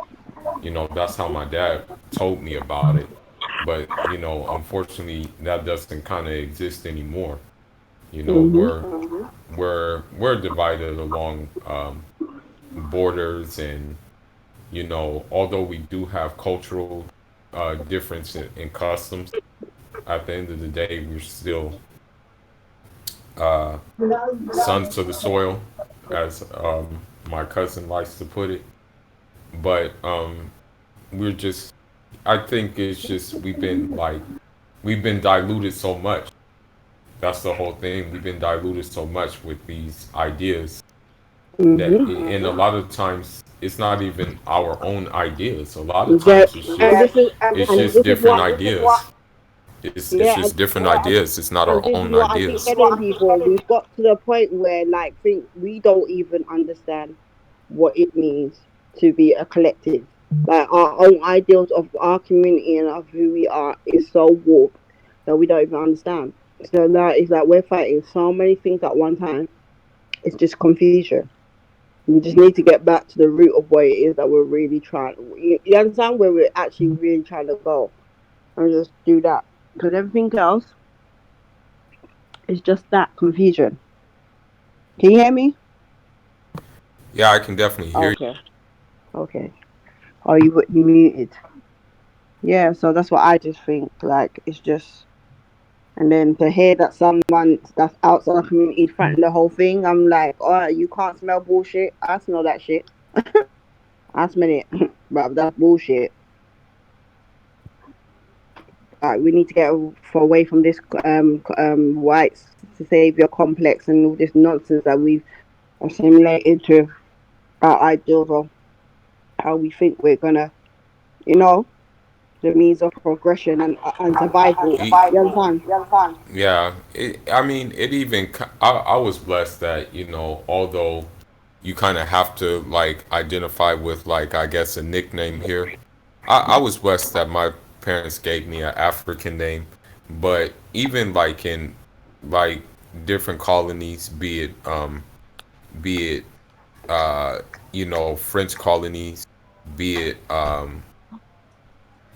be it let me see Portuguese colonies, you'll find a lot of Africans who have just like by default identify have adopted like Portuguese surnames like Tavares, like Vieira, Yep. like like Brito, and things like that. And that's because it's just we've been so far detached. You know what I mean? From So yeah, from that's the ourselves. whole that's the whole thing. With with the with the issue, and so Hey, one sec, you Fuller. know it's One sec. I'm just back. You see what it is? We're getting basically your microphone's picking up uh the stream. So Who? Mine. no, Fuller. Okay. So yeah, I don't know if you got any headphones or something. Because every time you speak, if someone else speaks, the like the feedback comes through the microphone. Or what you might be, let me think. Or if you turn down the volume, it might not come back through the microphone. Yo. Yeah, yeah, because I can't hear myself back. So yeah, whatever you've just done there, you're good now. Hey, I want to ask you and Spice a question. So over there in the UK, was this whole light skin, dark skin, has that ever been like a huge thing over there as far as just among black people? Yeah, most definitely. That's what I'm saying. The biggest fallacy is that people try to make it look like we have a big difference. There's no big difference. Like I was explaining on another call, where we grew up on most of your music, most of your Yeah, programs. You understand what I'm saying? American There's no hip hop. difference. It's exactly the same thing. It's exactly the same way. It's that the only thing is that obviously, like I've heard of some Americans say, we have like direct where like my parents are Ghanaian. You understand what I'm saying to you? But it doesn't stop the same thing. Like a lot of people, like for instance, Windrush, where they were told, like the UK is painted with gold, so come over here. The same thing with my parents. They come here when they were there was a time where you could get naturalized. You understand what I'm saying to you? So it's the same thing. A lot of people come here and obviously come here and adopted the kind of westernized kind of ideals, to the point a lot of people have not been grown up and raised in, like, they've been raised in their culture to know the culture. Okay, I'm Ghanaian, this, that, the other, eat the food, but that doesn't mean you actually know yourself. You understand what I'm saying? So we still have the same ideals of, yeah, went through a thing where, yeah, my mom was telling me I was too dark. Like, you Wait, need who to said bleach. that? My mom, you She said understand? you was You're too too dark. dark. Yeah, you need to What? She bleach. probably Like, was joking though, because we do that. We just joke. no, no, sir. She wasn't. Like, she actually bought. Like, there was one time where I was. She had me using bleach. I'm not. I'm Oh not. No, I'm shit! not shipping. I'm not shipping you, bro. God You damn. understand? They have that Damn. ideal. Like, we have the same ideals. Like, black is meant to be ugly. The same thing. You see it now with it. Arts came. You see it in the music videos where it's all light skinned girls and Yeah, always light light skins skinned and girls. light skin and white is, yeah, is everything, and it's the same exact thing. We have the same colorism as you. Exactly the same thing. You understand what I'm saying to you? Exactly the same thing. Yes. Why do you think So you Africa's full of people bleaching? You understand? It's the same thing. There's no different. We have colorism on a heightened, like, it's part. It's like we've adopted that to our culture as a whole. You understand? So when we're trying to do this, oh, American thing, that we're all different, we're not. It's just a landmass. It's exactly the same thing as a whole. UK and US and any other place where we are, because that is actually something that we've allowed to be adopted to our culture and normalized. You understand? So there's no different. Colorism is a big thing over here. A big, big thing. so Anything. your mom felt, you would have Yeah, made, like, it would have been listen, more sir. I beneficial. used to get people used to make Damn. me feel like I was ugly because I was dark skinned by default. You understand what I'm saying? By default, like Damn. I was, Wait, wait, yeah, wait. bro. People I used to went say you're all of what? it. You're ugly because you're dark skinned. Yeah, because I'm dark skinned and I That's got big lips. crazy. My nose is not broad, but you understand, by default. Get me? I That's wasn't like the crazy. person where everyone was looking after. But look at me now, hey. But yeah, but but that's what I'm saying. So don't get your shit twisted. Yeah, man, that is a real, that's a real life reality over here. I don't know why people try to play it like we're different. We are very much similar. It's a collective kind of thing, because you got to remember, these are kind of the ideals that they kind of bring within slavery and colorism, get me, before the time. And that's what I'm saying. Even to the point that people are now using our traditions and our tribalism as another kind of way of kind of Dividing. reinforcing this colorism. Yeah. Yeah, no, but not even that, reinforcing colorism, because I hear it all the time when we're on panels and stuff. Oh, we're all mixed and tribal, and as if to say, but sir, ma'am, we still come up as African. We understand that we had tribal and different tribes and stuff, and some were lighter than others. And then we get this confusion that we don't understand that we do actually come in all different shades. You Mm-hmm. understand? But that doesn't contribute to, okay, there might be some mixing, but it's not the same thing. We all come in different shades. But this is Some the of us real are whiter reality. than the white man. Exactly. My kids, when they came out, they were all white. When I had my oldest, about both my children, they were asking me, my baby father, well, my kid's father, 'cause I need to come out of that stupid, like, that little title. But my kid, they asked me, my children's father was an Arab, was he white, was he Chinese? You understand what I'm saying to you? Because that's what I'm saying. I was even light, very light when I was a baby, and then ended up getting dark. My, two of my brother and my sister's light, and then me and my other brother are dark. You understand what I'm saying to you? We do come in different shades, but this is the real reality. Like, it's only now, and even now, I don't think it's even genuine. It's just like it's a fad where people are trying to uphold and praise and, oh, black, dark skin, dark skin, dark skin, da da da da. But yo, from what day? That's colorism is a big thing. You can talk to anybody. Like, being dark skinned in the 80s, 90s, shit, you got like like, if it was a hangouts, trolled, like I said, you ugly by default. Yeah, and if you was Default. African as well over here, if you was African Yes, as if you well, African, it's a yeah, wrap bro. for you. It's a Yeah, wrap, bruh. bro. We went through all of that. Oh, They you call you an African Damn. bubble, African you big lip. yeah, Yeah, you African bubble, you big lip, booty scratcher. you ratty Well, I don't even scratcher. know what the fuck Yeah, that is. that who Nah, knows? nah, it's here too. Like, I'm not gonna lie. When I first got Oh, your here, head's I nappy. They don't have to see your head. Your hair's nappy. Your head's picky. We used to say picky, picky. Picky, Your picky picky head. head. You understand? Your That picky head. yeah, that's your that's equivalent to nappy head. Your picky head. You understand? Hey, Oh, can you your turn her food up a little bit, smells. one? The All right, let food me that see you if I can cook turn it it up. smells. Your house nah, smells. This the thing. nah. It smell like When fish. We had when I everything. got when I got here, it was the same thing because like before I like was here, I used to sound like a fob, like fresh off the boat, you know. Yeah. And so I used to get the grunt of it, Exactly. like That's what they used to call you. yeah, Sorry, darling. A like freshie. They call us. You call you a yeah. freshie. That means you're fresh off the I boat. got I got African booty scratcher, you Yeah. know, black African, Yeah.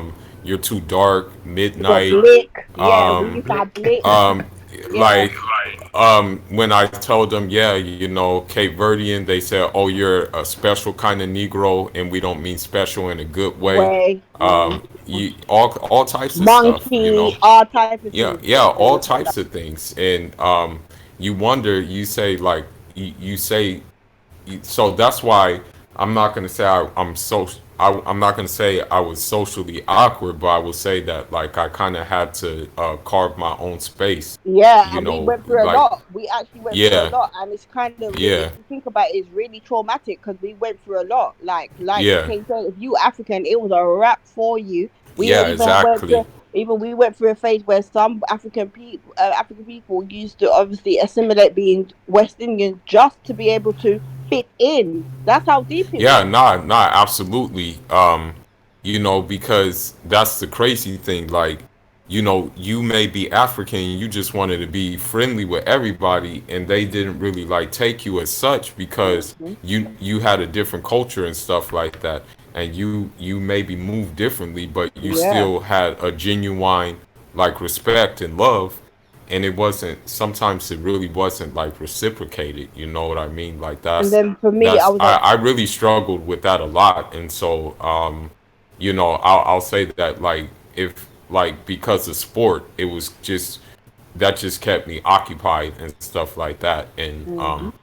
because you know you may mess around going crazy trying to assimilate and stuff like Yeah, that, bro. you know. I can You, go to my mom's house now, and if she sees me, she'll tell me, "Oh, you're getting too dark. You're getting too dark." yeah, Like, yeah, yeah, yeah. Like, it's crazy. Like, it's yeah, crazy. I'm like, yo, but I just know that obviously a lot of people are just deep in it. They just don't really know no difference in it because, like I said, even us being the ideal of us being the fact of being accepted is because of these negative things that everyone's trying to perpetuate, appropriate, and assimilate to. It's not nothing positive that they're actually trying to take from our culture, and then we're allowing that to happen as well. So this is what it is, but it's just the thing. I'm telling you, it's crazy to the point where it was rough. It was rough for us, Yeah, it man. was. I It mean, was as rough. I say, I know people that, you know, because me, the thing is,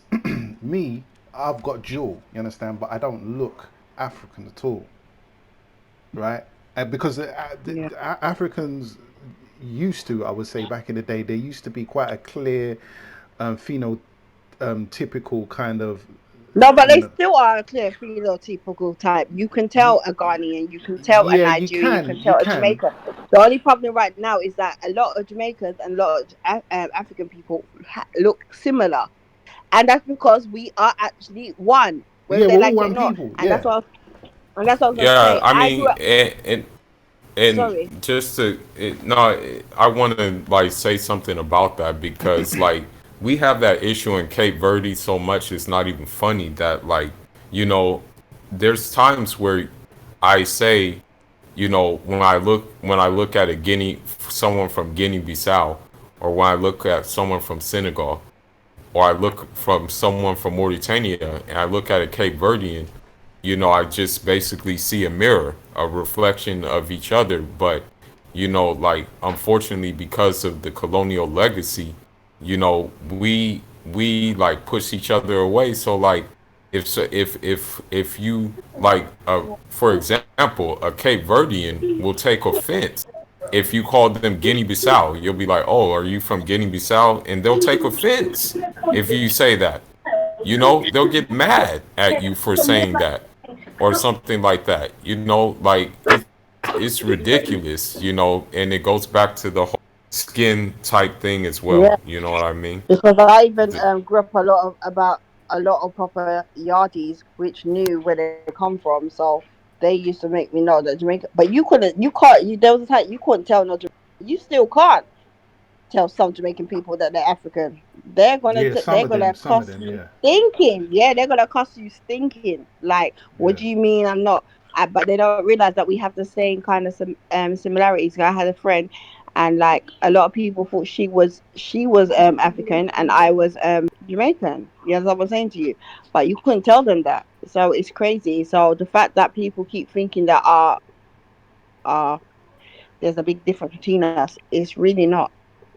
Look, man, as I said before, I Religions as Africans. well, where there's a thing where you have Indians and Asian and Chinese and whatever trying to adhere to this like white lighter and whiter is greater. You understand what I'm saying to you?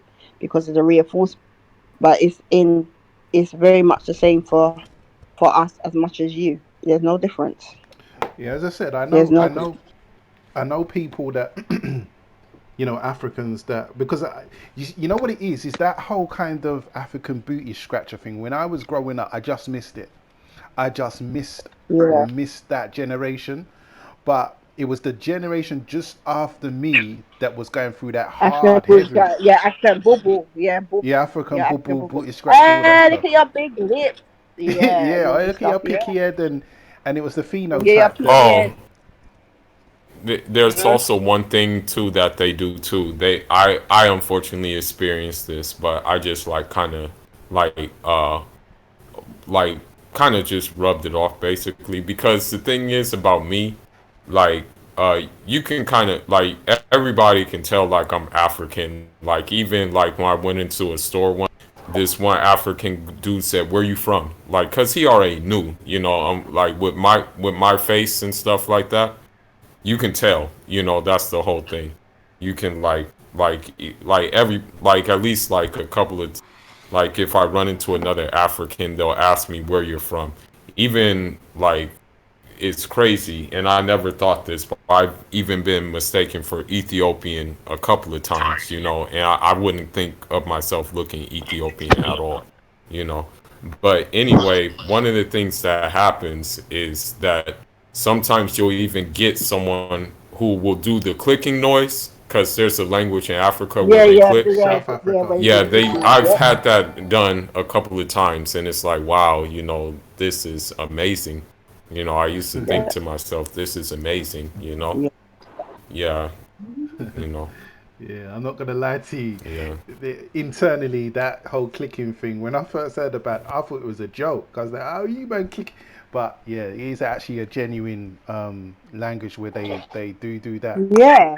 But when you Yeah, hear, yeah, but when you hear Somali, they have a certain twang to their thing. When you hear certain other um Kenyans and even Congolese, they have a little kind of click or kind of tone um to their kind of language. You understand what I'm saying to you? So for me, it wasn't really a big thing, like because I've researched on it, or whatever. But for other people that don't, they will be like, "Oh, like it's mad." You understand what I'm saying to you?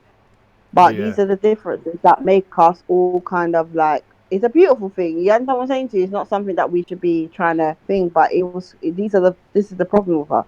But the problem is that we're so divided, and we keep finding new ways to bloody um be divisive among each other.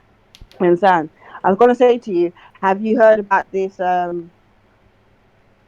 or was it slave play Oh, what in little New York they've got a slave yes, pantomime I thing. just signed. I'm gonna put it. I'm gonna find the thing. I'm gonna if I can share it on here, sign a petition for it that to get shut down because I Yeah, don't know that's why you crazy. So feel what the so that what is something that is something like you're doing a whole play about rape and within slaves and trying to I don't get so it's what it crazy. is, what I think it is that they're this is sick and fucking sadistic.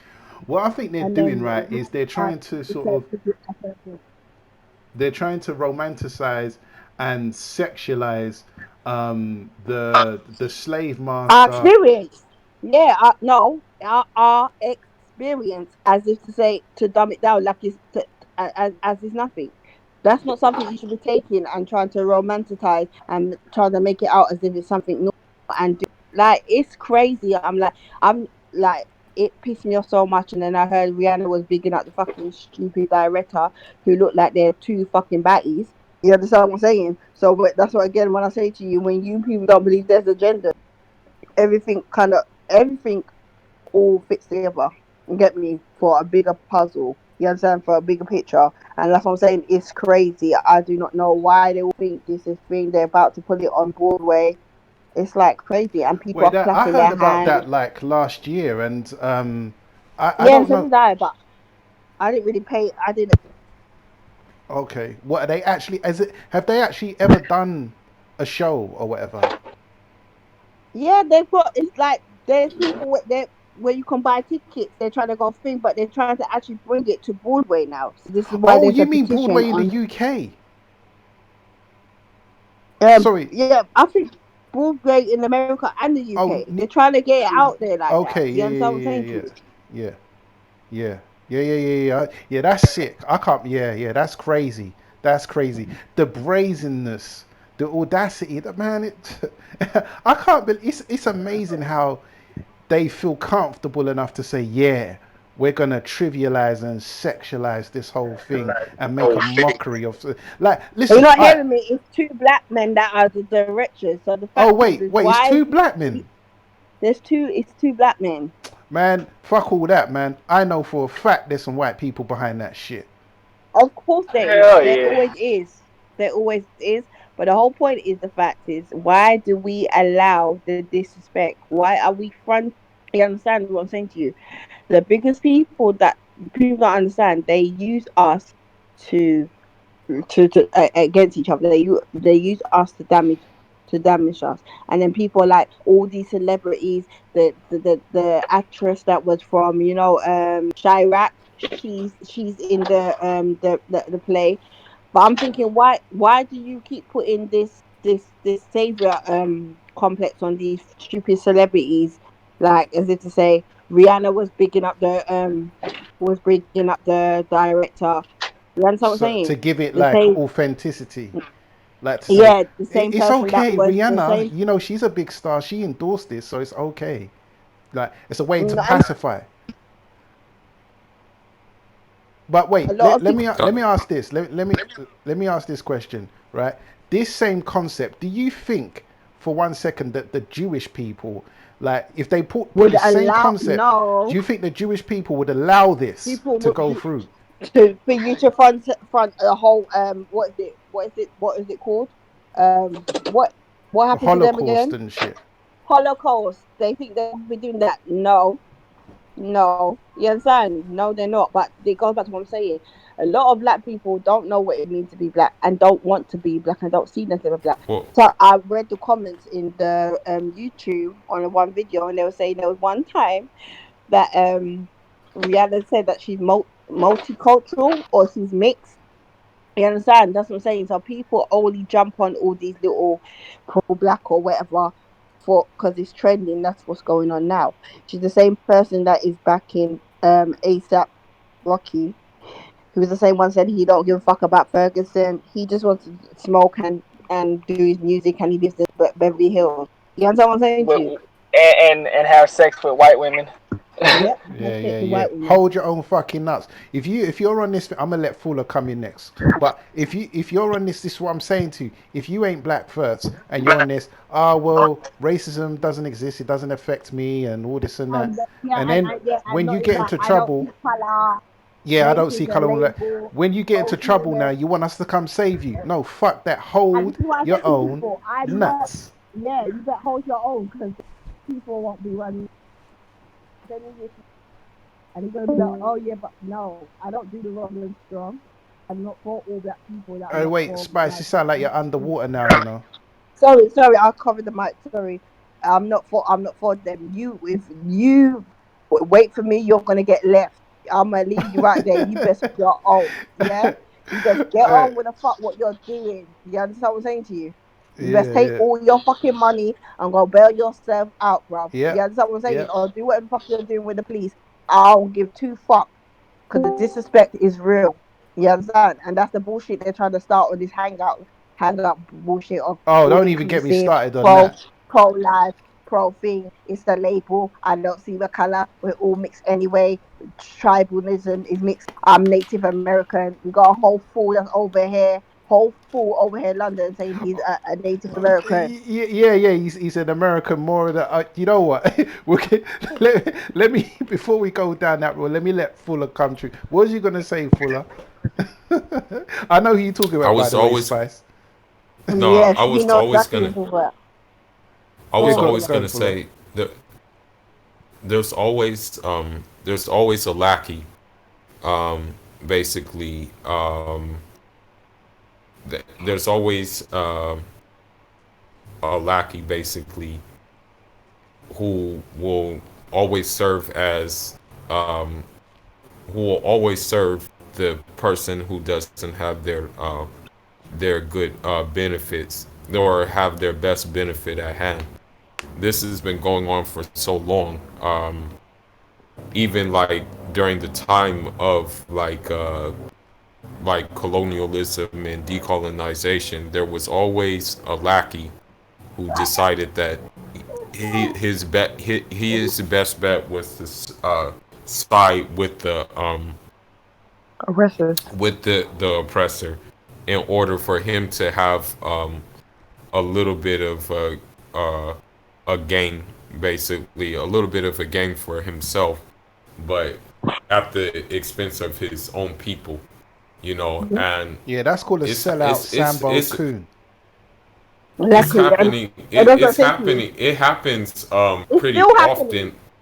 It happens pretty often, and sometimes it happens like discreetly. One of the ways it happens like kind of discreetly is with like, for example, I won't call him a Sambo Coon or anything like that, but a guy like a movie guy like Tyler Perry Oh Yes, yeah. sir.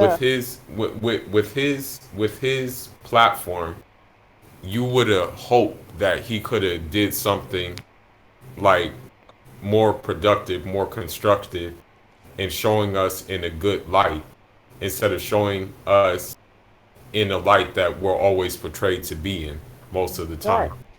You And know, and it's all there. and I guess him dressing in drag, you know, for whatever reason he feels that's you know, uplifting, you Yep. know. And so there's always going to be those people who do that, you know, unfortunately, you know, People and they're don't not know, going to but see a people don't problem in realize it. the only reason why we have politicians, people in parliament, people in Congress, celebrities, is for that reason. It's for them to use them as a pawn to trick your own people. You understand what I'm saying? That's why they're in. That's why they're in those positions. You understand? Nothing more, nothing less. So when we say, "Oh, black people got businesses or they're successful," oh, Jay Z's a million. Have you seen the video where the Chinese guy was telling us that in it by 2050 we are economically going to be at the bottom, but then everyone's screaming Jay Z's a billionaire. You understand what I'm saying? Celebrating So Jay Z being a billionaire and yeah, all these so other black billionaires. one person being a billionaire. So this is the whole point. So this is what they do. And like I said, I'm gonna use on here as an example. This is what they do right now. Even when it comes to us speaking about our thing, we allow people to come, be able to tell us what our story is, be able to comment, be able to do everything. You understand? So then we turn around and we want to spend all our time talking religion and catering and pandering for other. This is the reality, you understand? And it's not done discreetly right now. People are very much happy to. be the tool for our demise. You understand? Even to today, and they want and the thing, the way it's working, they want our children fully front that. You understand? To the point when they, by the time they get old, it's a shit show. You understand what I'm saying? Because they're not gonna know themselves, and they're gonna be fronting westernized ideals, kind of like I think it's very much real. It's not even the thing where it's being done discreetly. No, it's really a phase. You understand what I'm saying? This is why people make excuses for all this stuff, and I'm seeing it. You understand? Wait. It's So, just Hive, in where you are, like in your experience, in your direct experience, did you see Africans kind of get a hard time, like growing up? Oh yeah. Something that Fuller kind of said about the whole clicking thing. Um, I've actually I've actually been like suspended from school before for getting into a fight because some individuals from the other color thought it was cool to make like these noises Oh, where they're trying to all black patronize you with people that. they Yeah. yeah, they do this sound where black people they like shoot spears out of their mouth and kill their prey like that. The you know. fucking Um, ignorance. so yeah, just that. Um, yeah, so I've definitely just seen like, oh, yeah, he's African. Oh, he understands that sound. Junk stuff like that. And at the same time, it's kind of messed up because it hasn't only come from people from the other side, but it's also come, other blacks and stuff, like just having a Yeah. stereotype about Africa. Yeah, so it's, it's definitely it's definitely present out here. We can't deny that. It's messed up, but it's true. What I will say though is that in this day and age in the UK, it's it's cool to be African now. You know, it's acceptable now to be African because there's a lot of African representation. You know what I mean? And I grew up predominantly uh, on the West Indian side. You know what I mean? But I've seen some of my people. don't get it twisted. Sorry, don't get it twisted. It is not acceptable. It is a trend. It's Yeah, something it that is is it is trending right currently a now. trend. Yeah, yeah, It's yeah, yeah. not But acceptable. It's just a trend where everyone's trying to jump trend, and obviously social media and certain stuff and certain people and the media and music and stuff. They're trying to, you get me? Oh yeah, and this fake pro-black movement and Pan-African movement and black nationalism. You understand what I'm saying to you? It's all gender Uh, based. So it's not a thing where people actually, you get me. There's don't get me wrong. There's some people that do, but on the whole and majority, they don't really be fucking with it like that, bro. Don't get it twisted. yeah, I, but I at the want to same say something. yeah, yeah. One sec, for I'm gonna let you. I'm gonna let you ride in a second. Okay. What I will say that though Okay. is, it is a trend. No, it's more acceptable than it was before because I've seen a lot of my Caribbean people as well.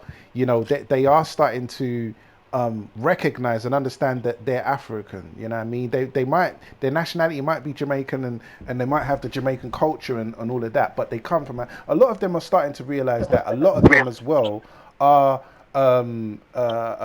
going back home as well and things like that. So there is definitely a change in our own community and things like that. But yeah, go ahead, Fula. What was you gonna say? I was just gonna say that basically, um, the way I sum up like our whole reality is basically that you know that Pan African and pro Black, these are words without a reality. When back in the day, they were realities without titles. You know, you didn't see like a Amilcar Cabral, you didn't see a Thomas Sankara, you didn't see a Stokely Carmichael, you didn't see a Maurice Bishop identify themselves as pro-black or pan-African. You know, it was just concrete actions taken. A lot of people are more romanticizing about about these words rather than, actually trying to live the reality.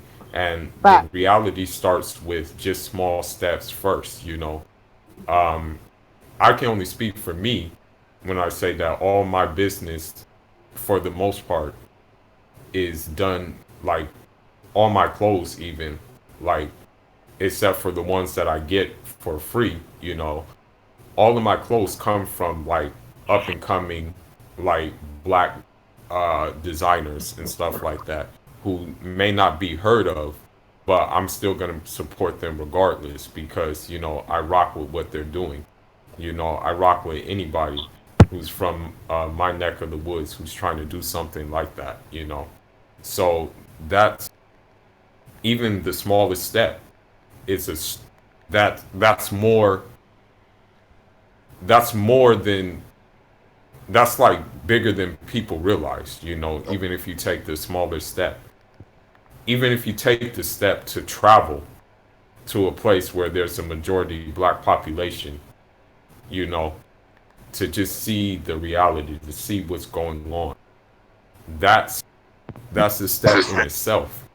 yeah, A lot of people, again, it's the idea, it's the ego stroking, because everybody likes to look at the history.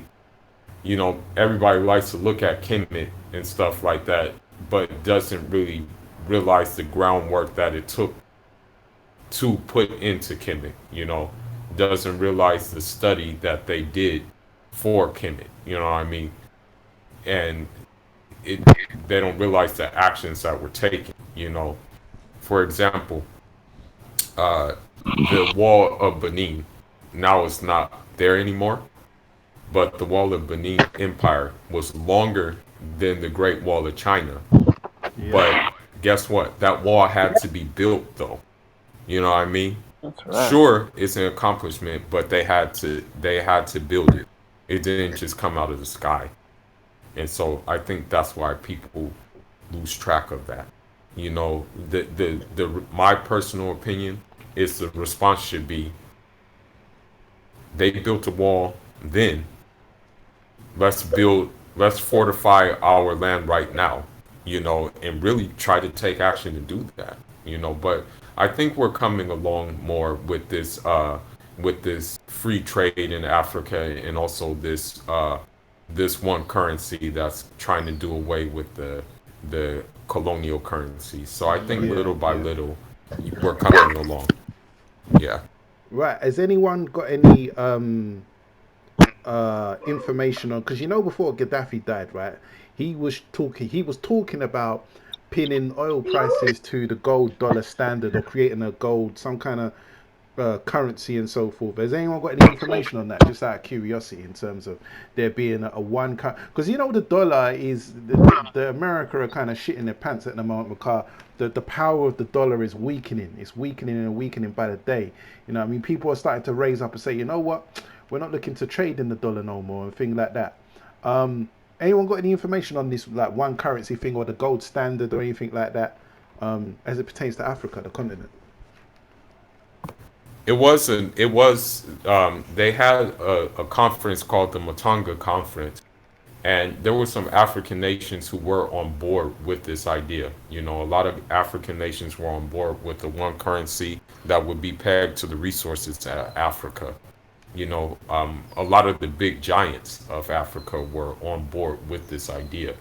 However, the issue was that Europe wanted in on this idea, and the Africans said, "Nah, this is our affair only." And so, of course, the propaganda machine happened, and they took Gaddafi out. They butchered. They actually shot him in the head. Yeah, I think they did worse. You know what I mean? So this was a thought. This was an idea. This was supposed to take place. So the good news is that now we're moving into a single currency, which is good. They're taking the necessary steps forward to do that. To have one currency, to have free trade as well. I said this on Kushti's live stream that what me personally, what I would like to happen is I would like a bilateral trade agreement with between Africa, Latin America, and the Caribbean all together. Since at the end of the day, Latin America, I'm just going to be real with you. The pure European Latin Americans are only a minority in Latin America. The majority of them are either black or they're mixed with some kind of African ancestor. Point blank Thank you period. for saying that. You know, Truth. the place where you will find the most like European looking Latin Americans, I would just say Argentina. But even that, some they killed off Yeah, that they needs to sent be the spoken about. In African. fact, I tell we're Yeah, gonna get into on they another stream. We're gonna get into that whole Argentina thing. But yeah, go ahead, carry on. yeah. Yeah, and so that's what I would like to see. I mean, as long as we're taking steps forward, even if they're little steps, I'm happy to see that we're still moving. That's because at the end of the day, with all the shit that we've experienced, we could just be stopping in our tracks. But it's good to just see that we're still moving. You know, at the end of the day, as long as we put our steps forward and try to work with what we got, I think some good things can happen. But that Gaddafi was indeed trying to do that. You know, he was trying to put his steps forward. And that's the thing. That's the most important thing. A lot of the times when people do decide to do these things, they learn on the go sometimes. They learn as they go along. And so that's what has to happen. The fact is, it's just that something needs to be done. You know what I mean? It's just a matter of taking some kind of action that needs to be done. And then I think when you take even the smallest action, you adapt to and learn from the mistakes that you may have. You know what I mean? Because nobody knows it all from the beginning. Switching gears a little bit.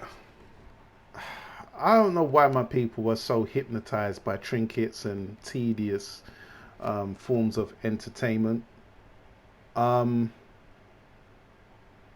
you know, when we talk about unity and things like that, that's one thing. But when you look at social media, for example, and you look at the representation on social media, you see a whole load of buffoonery from our community and things like that. You know, you got prime examples as idiots like Adrian Broner flushing money down the toilet to emphasize just how rich he is. You've got some of our women advertising their backsides like baboons. And don't get twisted, man. I love to see that shit, but there's a time and a place for it, though. You understand? There's a time and a place for it. And when I say all this right, you got our women's. They call it twerking now. They actually, recently managed to come up with a name, and they call it twerking now. Right? You see a nice woman on Instagram or Twitter or whatever, then the first thing she feels the need to do is advertise and gyrate her backside. You know what I mean? In the public.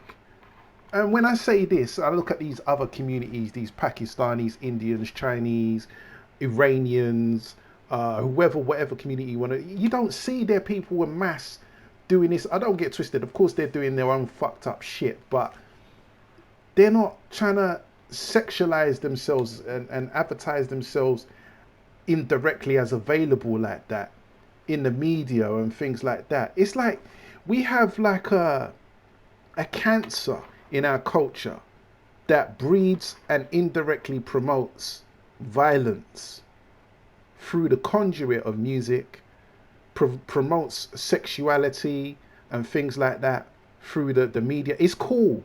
It's cool now to advertise yourself as a female and gyrate your backside and all of that casually on a public platform like that. Do you know what I'm saying? It's cool in music to talk about how you're gonna put holes in man and I'm gonna shank man and you tried to kill me but you should have shot me in the head. Then next thing you know, the brother got shot in the head. Listen, this stuff here, this is another problem that I see in our community, that People don't seem to add up the dots or connect the dots, if you will, and make the correlation, because as it pertains to hip hop, right? When the system started to figure out that we were putting messages in the music like we've always done, because we're a spiritual people. Everything comes from that drum. Music, you can trace all music back, or most music back, to Africa and the fucking drum. Alright? Like, you pick a sound and I will trace it back to the drum. Okay, and that's not on some creativity stuff. You can look the shit up yourself. You used to communicate with the drum, and still do, between villages, to alert each other that there's an oncoming army or whatever, right? So music is very, very intrinsic to us as a people, no matter what tribe we come from or which part of Africa we come from or whatever, right? So, you look at all the sounds that we created, from, jazz to ska to punk to rock to hip hop to jungle to garage to grime to dubstep to R&B, neo soul. The list goes on, right? When they started to realize we're putting messages in these musics in the 90s, with hip hop was, the biggest, most powerful tool out there, because music is a form of communication, right? So you got people like Public Enemy talking about fuck the police and fight the power and all of that, and people are taking that shit serious. You notice that after that period there, then it was like gangster rap, especially on the LA side, all the gangster rap, and then all that fake BS West Coast, East Coast shit, right? And then it was all about how cool your hood is, how rough and bad your hood is. And I'm not gonna lie to you, over here in the UK, in the 90s especially, we didn't have no we had very minimal representation of ourselves on the TV. And so therefore we would look to America to look at ourselves. And so in terms of music and things like that, we would emulate the Americans and go, oh, okay, that's Nas, and yeah, they got hoods over there, we got council estates, and we want to be cool like them and walk around with a bulletproof vest and all. So a lot of our culture has been emulated and emulated from America, just because of the representation that you guys had on the TV and thing like that, right? So this, when we were putting positive messages in the music, you notice that the record labels, which were majority owned, if not most of them were owned by people from the dominant society and the Jewish community, they started to push all this, gangster stuff in hip hop. Now it's turned into a whole next thing. Now you got these young boys running around in skinny jeans, trying to jump into their jeans like women. You know what I mean? Trying to and then putting the jeans below their buttocks. You know what I mean? Like and glorify sipping lean and all this weird ass shit. Weird ass shit. You know what I mean? This right here, what I'm talking about, is a negativity and a cancer across the diaspora. And when I say across the diaspora, if you go to Africa, you go to Nigeria, you go to Ghana and these places like I have been, they're looking up to especially Black America, and they're wearing American jerseys. They're trying to even speak in American Ebonics. They're trying to emulate the culture, right? Even down to their hairs, the weaves, the wigs, and thing like that. That's an epidemic now in in West Africa. You know what I mean? It's like, oh, why you need to be wearing a weave like they do in America and in Nollywood now. You know what I mean? So what do you guys think on this? What I'm talking about here? Do you think everything's cool and Kane needs to just hold it down? He's an old ass man and he needs to get with the times and all of that? Or am I onto something here in terms of some of this ratchetness that's going on in our community? No, you're on point. Everything you said is fact. It's not a lie. You know what I'm saying? It's true. It's like I've said before, say again, we have adopted this negative kind of thing to assimilate to something that's to be our culture, and everybody was to follow suit. and that's the only reason why they fuck. They have this belief that they actually. That's all it is. Nothing else. Nothing more. Nothing less. Everyone be black until you have to actually feel and know what it means to be black. You understand? And we've done that because we're the ones that are nigger. You get me? Every 5 minutes, and like you said, assimilating all this over sexualizing our women and demasculation of our man and negative ideals what it means to be a black woman, and you understand what I'm saying? And it does come from the fact that we are trying to emulate things from the state, because like I said to you, there's a huge connection where we actually grew up a lot in your culture then our own culture, because we've only got the British culture, and then obviously, like I said, our parents being first generation kind of thing. But a lot of us were brought up in a way where we were trying to emulate going on in USA. You understand what I'm saying? Why? Especially some people that you talk to in the US, they don't really think any problem with is actually going on. They just put it down to culture. Like LA, it's a gang culture. You breathe, you breathe, you sleep it. Or it is, you understand? And it's all get me. We keep normalizing so much to our culture, and and then allowing people now perpetuate that, and we perpetuate ourselves and assimilate that, and it's facts. And this is where we are right now. We need to come away and strip away all and actually hold on. Can you hear My me? bad, my bad. I hit the switch. I didn't even know the soundboy was live like that. Sorry. That scares me. Yeah, and like, so we need to really get back to roots and really strip away and come away from this negative kind of way we talk, way we like do, and and but at the same time, it comes with trying to deal with, trying to skim past that. Get me? I really do it. You understand? I think the refund and people business automatically take undo a lot that's been already, and it's deep rooted. You understand? So we have to get to the crux of it. Otherwise, everything else is myth. But you're very much. It's not it's not. It's not something you're just making up. This is it's a reality.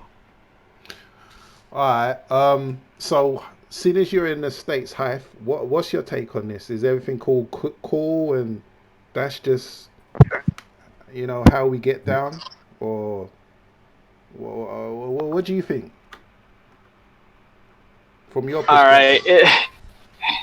all right. Look, it's a struggle. I can kind of relate to what you guys are saying.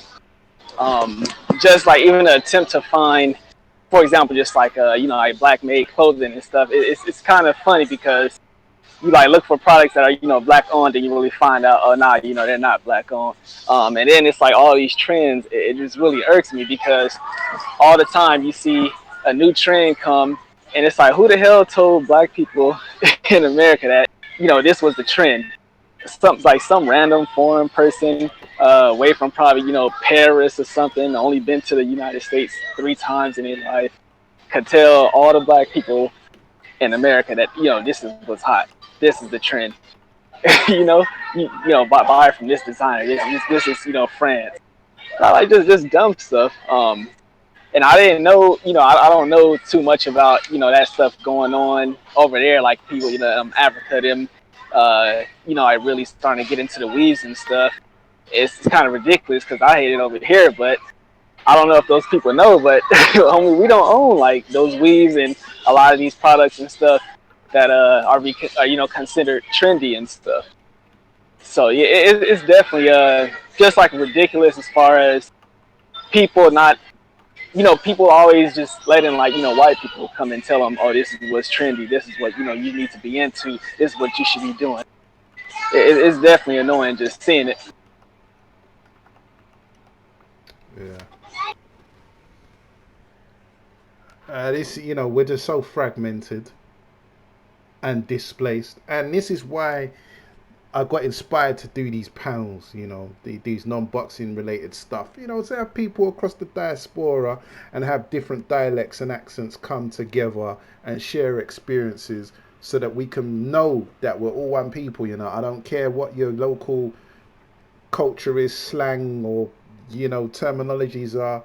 We've all come from the same place, and the quicker we start realizing that, the quicker we can start trying to move forward. But if everybody's just on this, I'm from the East Coast, West Coast, fuck the black British, and we're just on enough fuck the Americans thing, then you're only gonna be dealing with the system on a local level. You know what I mean? And this system is not dealing with you on no local level. This system is global in terms of suppression. But as I say, this ain't for everyone. This conversation that we're having is not for everyone. Some of you people will probably tune into this and think, oh, they're talking all that Black Power stuff, like, all that Black Power Ranger stuff, and that's right. People standing on the streets with bullhorns and things like that, and I ain't interested in that. I'm living comfy. I don't know what you're talking about. My neighbor's white, my brethren's Chinese and this, that. Yo, if you want to, that's cool. You stay your ass over there, innit? But when the system comes after you or whatever, don't come over here looking for support and all of that. Hold your own nuts. That's what I'm saying. You know what I mean? It's easy. It's very easy to be comfortable, as I say, in this system. It's very easy to not see racism, not see color and all this stuff. But, this is why we're having these conversations, and this has been a good build, a good freestyle. We'll just see where the conversation takes us, you know what I mean? So that's how it go. But, I stand by this point, and as I say, I don't want to come across like I'm an old man, or maybe I am, I don't know, whatever.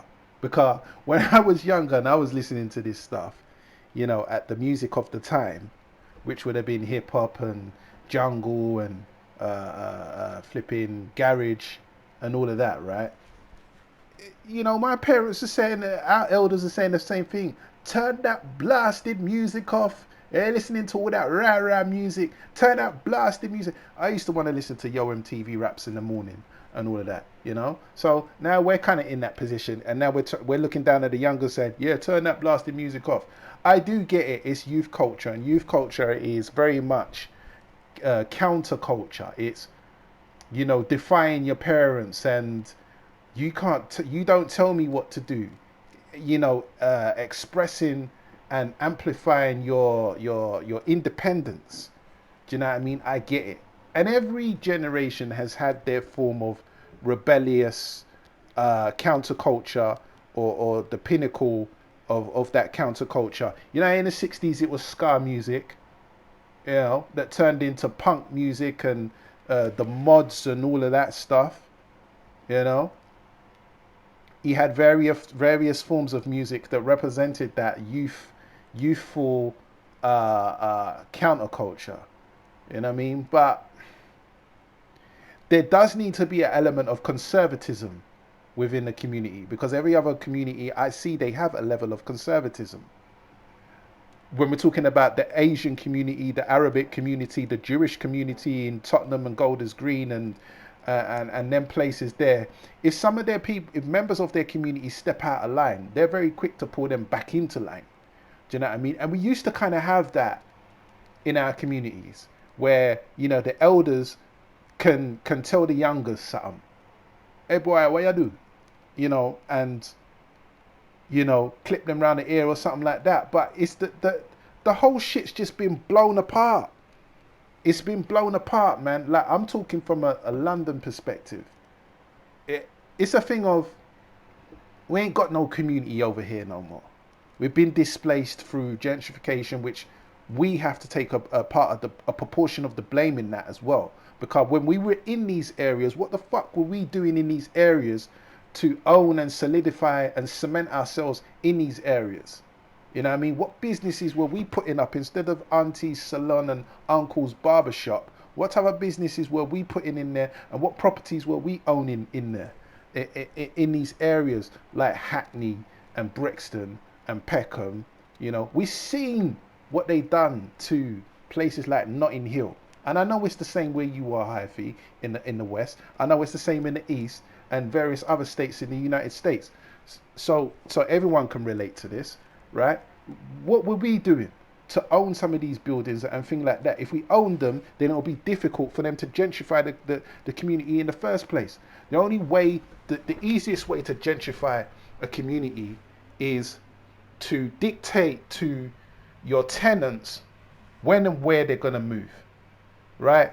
So if the majority of us are renting properties from the local authority, right, then we don't have no say. If they say they want to pull down a tower block, right, for whatever reason, because it's old or whatever the excuse is, they want to pull down the tower block. They pull down the tower block. They displace you across London. They're putting some of you lot in Croydon, some of you lot in Essex, some of you lot in flipping Surrey and all other places, right? And they've just displaced you. And then when they sell that plot to a developer, like Lang O'Rourke or one of them people, when they sell that plot to a developer, that developer is living in the capitalist system. They're trying to make money. So then that developer says, all right, cool, boom, hear what I'm saying? These ain't flats, these are apartments. Same shit, it's just got an Americanized twang to it, because an apartment sounds bigger than a flat. An apartment sounds spacious. A flat sounds like a little cramped thing where you can barely turn around without hitting each wall, right? But nah, this is an apartment. It's psychological. It's marketing, right? So hear what I'm saying. This 1 bedroom flat now costs you £700,000 if you want to live in Brixton, because it's close. It's got a close proximity to central London. Okay, right. No one from that local area can buy from that can buy those properties. So now they're gonna have to look to North London. People from North London who've got a little bit more money and the bank of mum and dad. They're gonna look at them places and go, rah. Okay, I can get say a 3 bedroom flat for the price of what, 600k. Well, over there that'd get me over in North London that'd get me something like a 1 bedroom flat. Okay, cool. I'm buying that. And then you get all these yuppies and these middle-class white people come over here. They come over here and they immediately set up these cheese shops, these wine tasting spots in places where you would normally go and get your yam and your plantain and your kente cloth and thing like that. That's how this thing goes, you know. And as I say, to some of you lot, you know, you're going to be thinking, you're talking all that black stuff.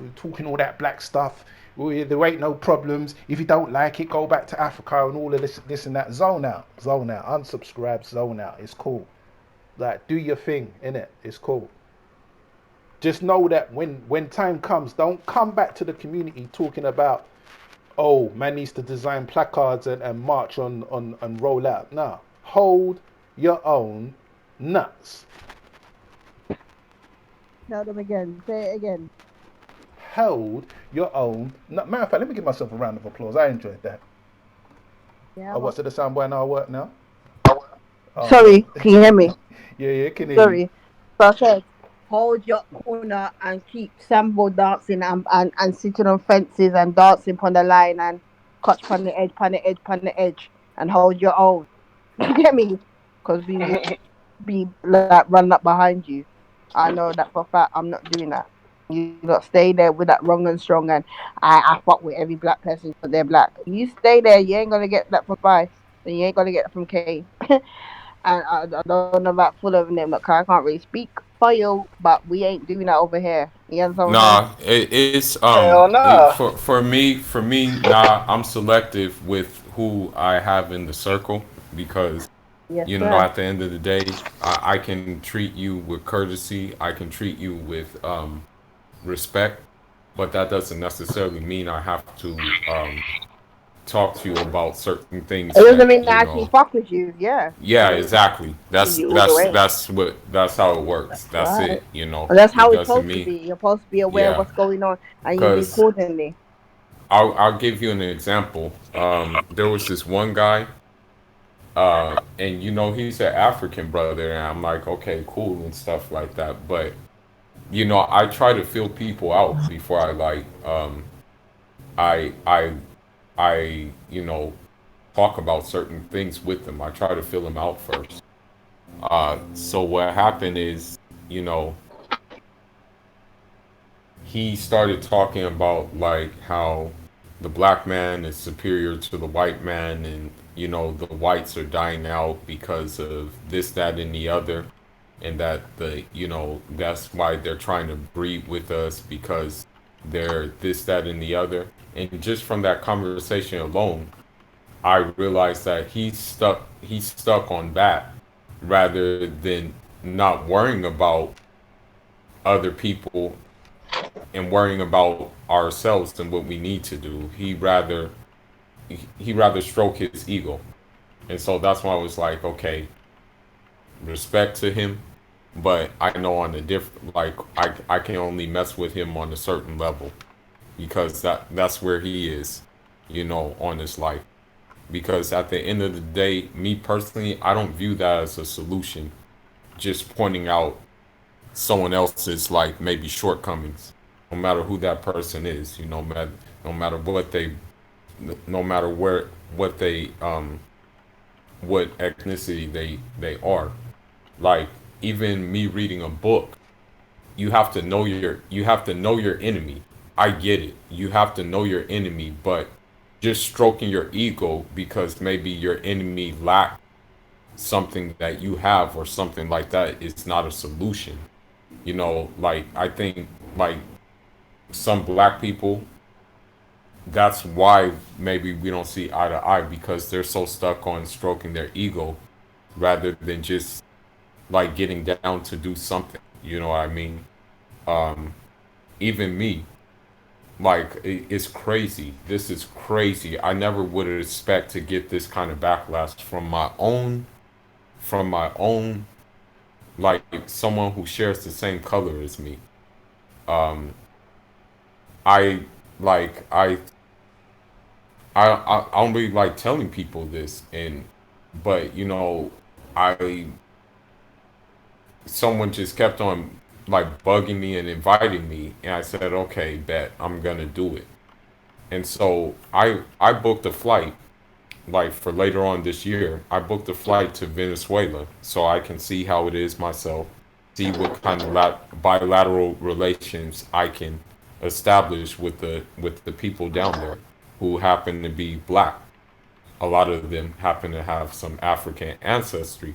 A lot of them are interested in their African ancestry because it has not it's been kind of like concealed from them because of the colonial history of racism.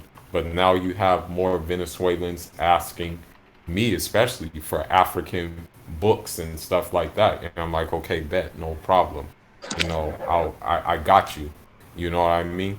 But then, unfortunately, you have black people telling me, are you crazy? Are you stupid? Why would you want to go down there? Like, why not just be here and you know do this, that, and the other? And I'm like, why are you guys like talking against me? You know, why are you guys not thinking outside the box? You know what I mean? So that's why I say that not every skinfolk is kinfolk. You know what I mean?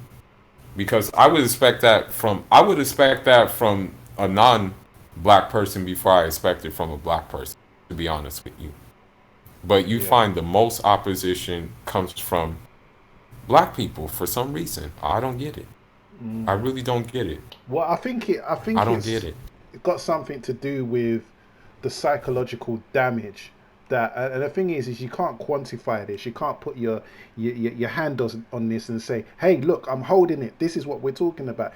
It's a psychological damage that has been done to us as a people, and on top of that, we as a people were very easy to manipulate, very, very easy to manipulate, very susceptible, very impressionable people. Um, and so, like for example, I give you this is a real life example. I And we, shit, you know. sorry, and we still are. We're still very impressionable. We're still very impressionable to the point that we're very childlike. You Yeah, understand? We've yeah. got that childlike kind of mentality. You understand what I'm But saying to you? Spice, It's come like the children. It come like children know what's up more than we do. You understand what I'm saying? You got a lot yeah, of yeah. grown folks that are actually chilled. You got a lot of grown folks that have not actually grown up. Like you passing your age and bracket and going through numbers doesn't mean that you're grown. Trust me, Mhm, we're very impressionable to a fault.